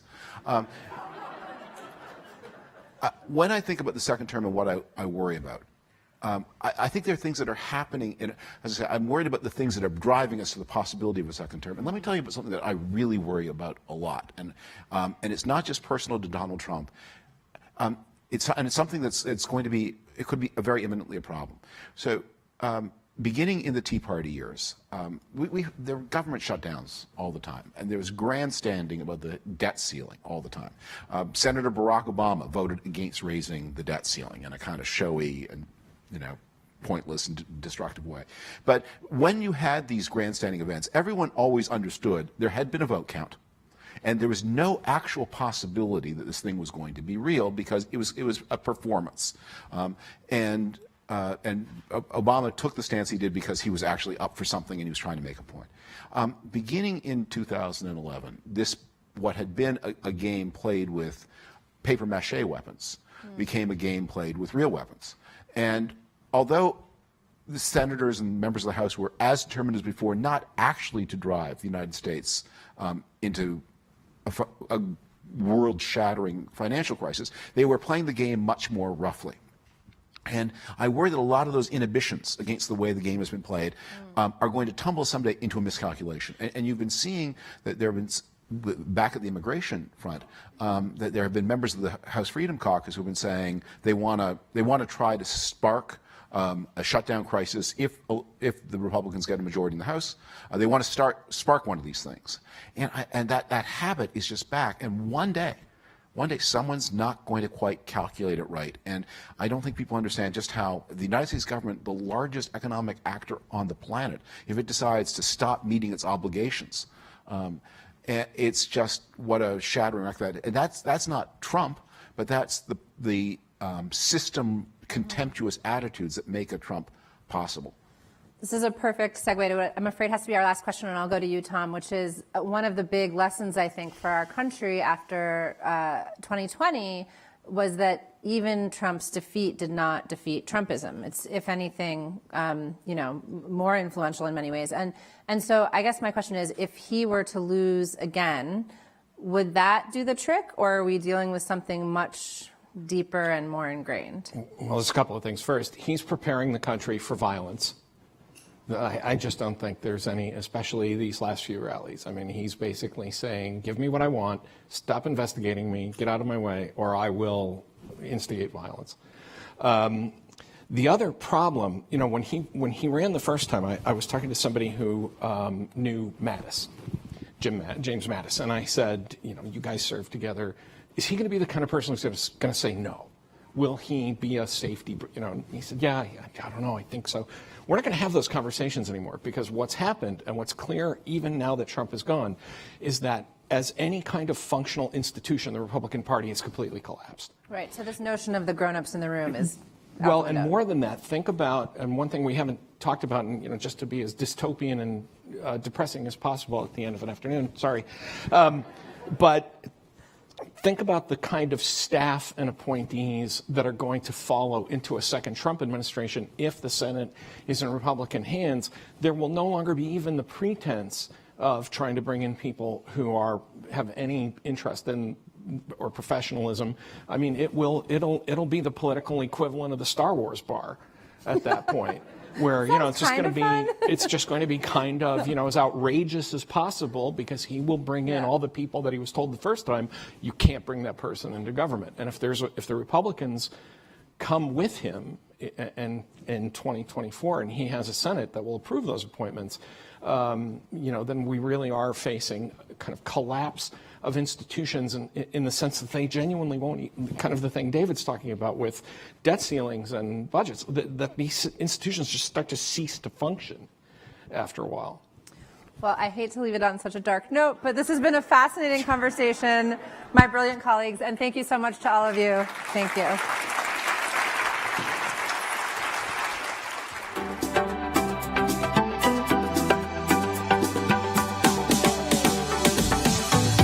Welcome to the stage Ron Klain, White House Chief of Staff, and Franklin Foer, a staff writer with The Atlantic.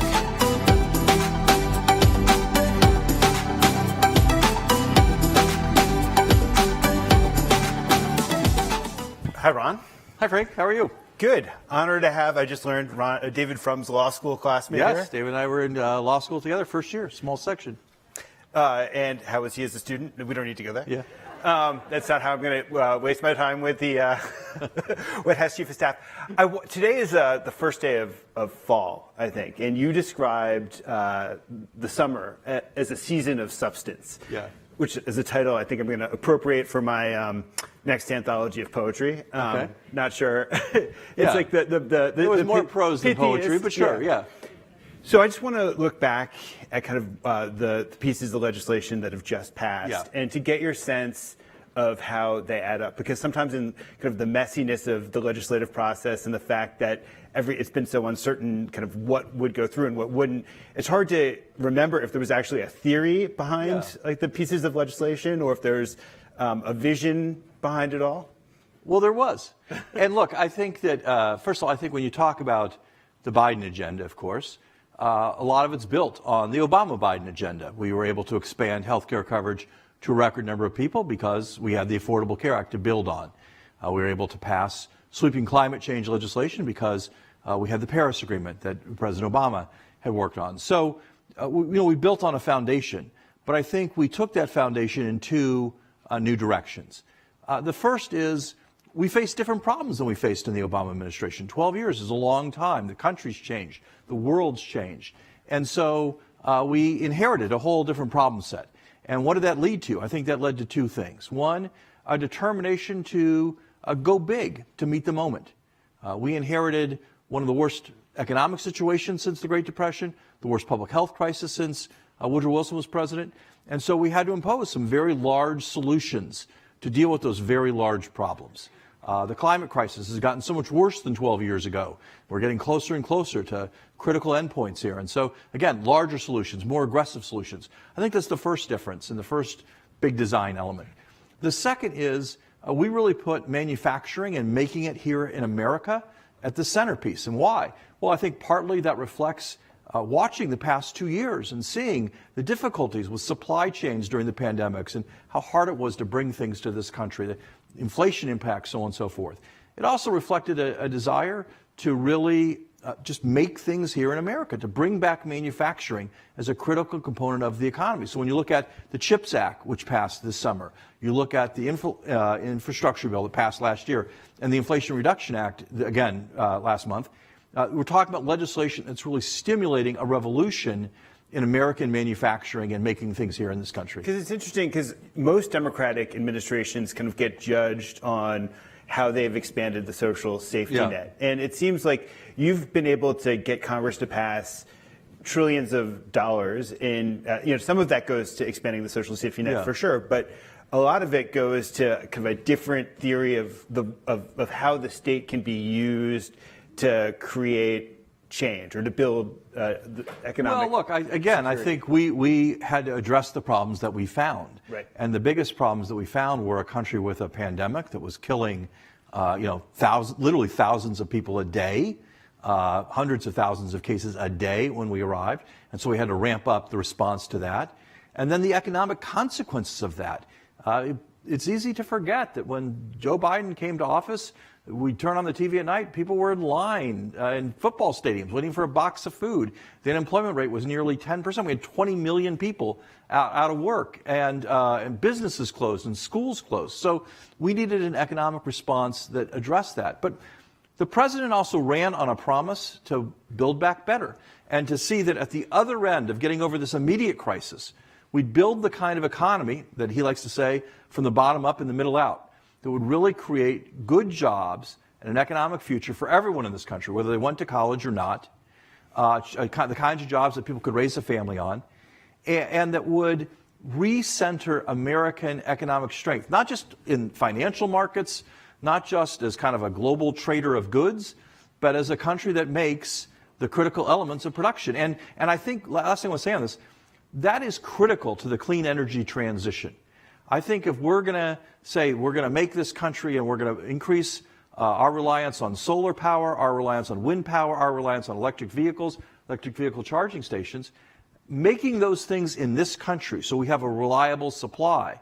We aren't dependent on foreign imports of solar panels or windmills or batteries for electric cars. I think it's critical to knowing that new clean energy economy is going to be reliable and sustainable here in America. Did it feel like philosophically you were going in a different direction, just given the changes in globalization, given the role of the state that emerges from these pieces of legislation?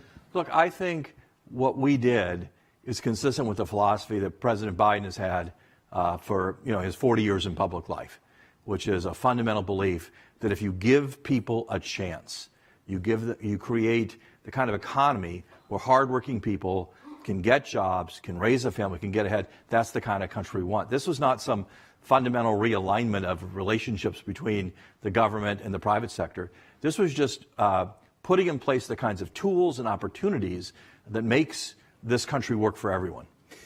I wanted to ask one question about inflation, just we're talking about kind of economic vision and kind of the very Biden-esque part of the economic agenda, which is that when I was listening to Jay Powell yesterday kind of talk about trying to engineer a soft landing and what it would mean for labor markets, I kept thinking about how Joe Biden talks about jobs and how jobs are essential for the dignity of individuals. Do you think that there's a risk that we get to a place where the medicine is worse than the disease? Or how does Joe Biden think about those trade-offs between jobs and inflation? Look, we're very careful to not comment on the decisions of the Fed, the actions of the Fed. They're independent. They make their decisions. I think that's the right way to run the economy. I think that's the right way to bring inflation down. I will say we are determined to create jobs and to keep the unemployment rate low and to make sure that every American who wants a job can have one. We obviously right now have the unemployment rate near the lowest it's been in 50 years. We've created more jobs in the president's first 2 years than any administration in history. We're very proud of that record. We're going to continue to fight for that record.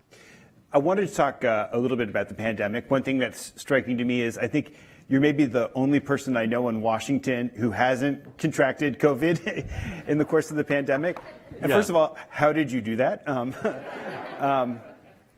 Second of all, the president, I think, took some heat the other day for saying that the pandemic was over, and people made it sound like he was ad-libbing those comments. Is that a fair? Well, no. Look, first of all, I've been fortunate. I am careful. I mask up quite a bit, and also have the benefit or liability of being at work so much that I'm not really going out to a lot of restaurants or other places like that. So having no life is a good way to not have COVID, but it's not really like the official policy of the administration. Look, what the president said the other day was, I think, clear if you look at his whole statement. The sentence after the pandemic is over is we have a lot of work to do on COVID. And I think the gist of that was what we've been saying all along. We have progressed on the pandemic to where it no longer controls our lives. This event is in person. That wasn't the case last year or the year before that. People are here. People are out. People are going to restaurants and movies and other places if they have the free time.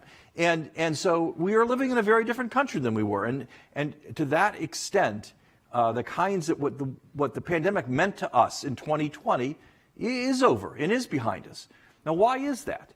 That is because we now have the tools to manage and make COVID less dangerous for those people who take advantage of those tools. And there are three tools in particular. We have booster shots. We didn't have them a year ago. It's hard to imagine, but a year ago there were no booster shots. Now we have them. Virtually no one who is fully boosted winds up going to the hospital with COVID. Okay, so that tool, by the way, they are free. They are widely available. You can go to covid.gov, find a place within 5 miles of your house where you can get one, most often without an appointment. Could not be easier. We have that. Secondly, we have tests. We did not have at-home tests widely available, even commercially available, 14 months ago. That's another transformative development. It allows you, if you think you have COVID, to find out if you have COVID and get treatment. I'll get to that in a second. But those tests, again, widely available, free. Third, we have treatments. Paxlovid in particular, which wasn't even available except in very, very small supplies as recently as 7 months ago, wasn't available at all a year ago. And the statistics show clearly that even if you are not boosted, if you find out you have COVID soon enough and you get Paxlovid, which is free and widely available, you will not get seriously, gravely ill from COVID. So we have, just in the past year, kind of changed the dimension of attacking the pandemic. That doesn't mean that COVID is gone. Of course it isn't. But it does mean that this is a very, very different disease. Sadly, we still have 400 people a day dying from this disease. Virtually every one of those deaths could be prevented if the person who passed away had gotten boosted, had gotten tested, and had taken packs. Given the politicization of the pandemic and the way that there's half the country that is kind of now paranoid about any sort of government interventions, and given the way that the Republicans blocked the passage of the last COVID package, do you worry that when the next pandemic comes, just given this politicization of disease, that we won't be able to respond in the same sort of way that we did last time? Well, first of all, it's not half the country, but it is a quarter of the country. And it's tragic that we have people. I mean, when the pandemic first hit, it became very divisive and political. People were like, well, it's divisive and political about these public health interventions, but when the vaccine gets here, surely everyone will take the vaccine. And then we got the vaccine, and all of a sudden the vaccine became divisive and political. And a lot of people didn't get vaccinated. And then, well, the boosters came. And now we even have people who just will not get tested in time, don't find out they have the disease in time. They get to the hospital too late, they can't be helped, or they refuse to take Paxlovid or whatever. It's tragic. It's truly tragic. We don't have to guess what will happen when the next epidemic comes here. It's already here. It's monkeypox. And it's obviously not a same kind of pandemic that COVID is in any way, shape, or form in terms of the scope and scale and size. But we have gone from a handful of cases to about 22,000 cases. And we have responded. We have gotten people vaccinated more quickly than any country in the world. About 600,000 Americans have already been vaccinated. We are the first country in the world to use the experimental TPOXX treatment and make it available. And we have bent the curve already a bit on monkeypox. It is coming down about 50% in the past month or so. But it is been difficult to get funding for the fight against monkeypox. It is still impossible for us to get more funding for the fight against COVID. I mean, let's just I'll make it just very simple. We acquired the capacity to, and we're shipping to anyone who wanted them, free COVID tests to your home. That doesn't seem very political to me. I mean, like Democrats, Republicans, liberals, conservatives, you want a COVID test, we'll ship it out. We had to stop that because Congress won't give us the money for postage. We have the tests, but no ability to ship them to people's homes. Now, how did that become political? How did that become divisive? I don't know. But I do worry that we have so many great scientists, so many great public health officials, so many great people working away on these things, and yet we can't really fund in a sustainable way the efforts to fight these infectious diseases. It's terrifying, right? That we did have a brief window with COVID where the nation was able to come together and was able to make tremendous investments in public health infrastructure. Yeah. Unfortunately, they were a lot of those investments were fleeting investments, right? Just to deal with the problem in front of us. And we don't necessarily have a whole new set of infrastructure. Yeah. There's no equivalent to the way in which Department of Homeland Security was erected in the wake of 9/11. And so we don't necessarily have the more robust implements emerging from this crisis. Not yet. We need to get there. Midterms are coming up, which is something that could complicate your life in various ways, shapes, or form. Could you? I mean, I can imagine various ways in which your life is about. Like, if things tip the wrong way, are about to get quite hellish. But what worries you about how your life is going to change the most if Republicans take power in? Well, first of all, I want to say I'm an executive branch official. I'm covered by the Hatch Act. I don't engage in election advocacy. Hatch Act defense. The Hatch Act defense, but trying to avoid one other form of trouble, which is getting in trouble with the Office of Special Counsel. But what is clear to me is this, without getting into election advocacy, the two parties, the Democrats in Congress, the Republicans in Congress, they stand for very, very different things. And the choice just couldn't be clearer. And the contrast couldn't be clearer. And I think, obviously, one issue that this is front and center on is the issue of abortion and reproductive rights. The day the Dobbs decision came down, President Biden said that this country was going to go one of two ways. We'd either pass a law to codify Roe versus Wade and make sure that every woman in this country had the right to choose, or that eventually the Republicans would get control of the House and Senate and pass a law to ban abortion. And we know what that looks like now. Senator Lindsey Graham came out with legislation to not just ban abortion, by the way, but to impose up to a 5-year criminal penalty on doctors who provide reproductive services to women. And I just want you to think about what kind of country this would be if doctors walked around knowing that they could go to jail for 5 years for providing needed services to their female patients.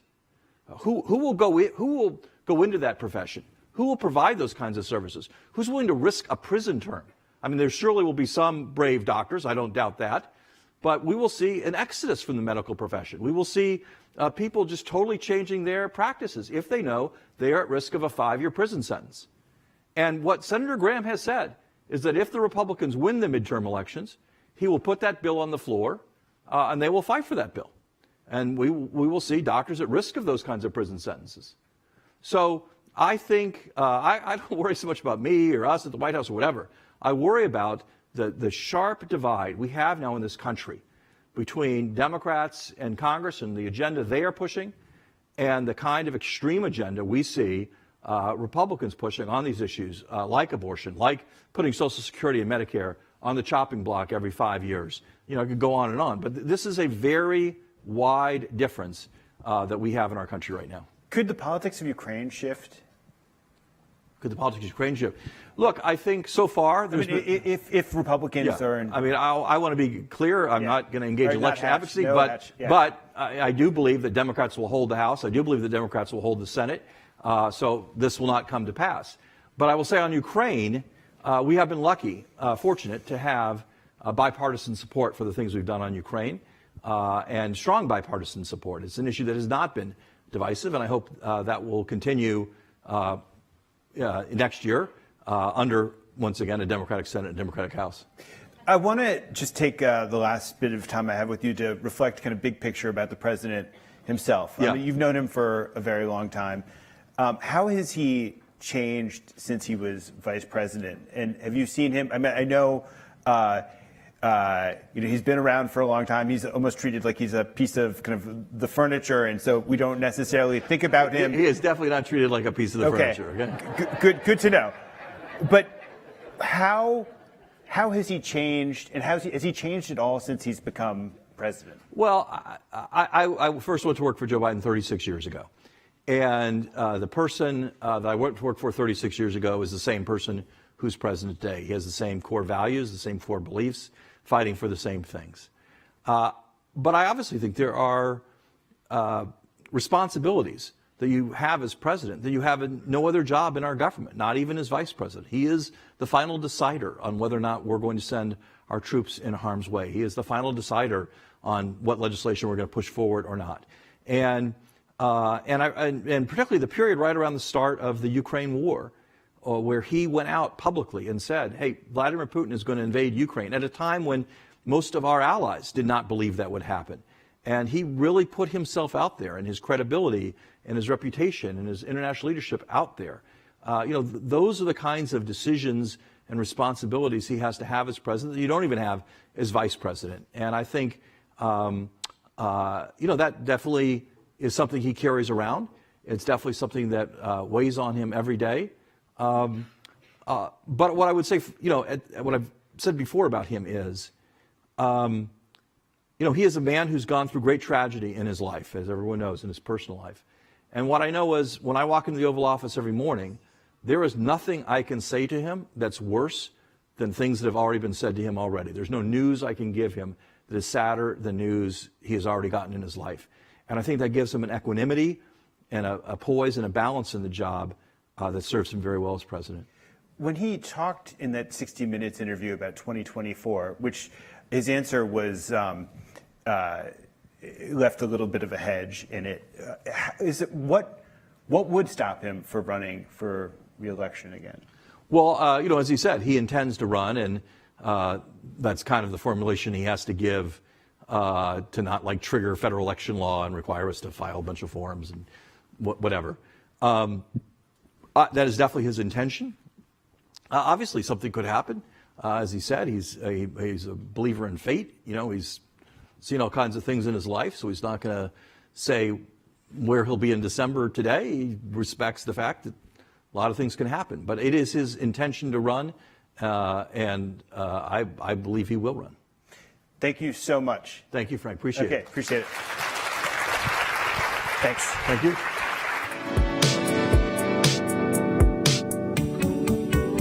Welcome back to the stage, The Atlantic's Aretae Ortiz Wyler.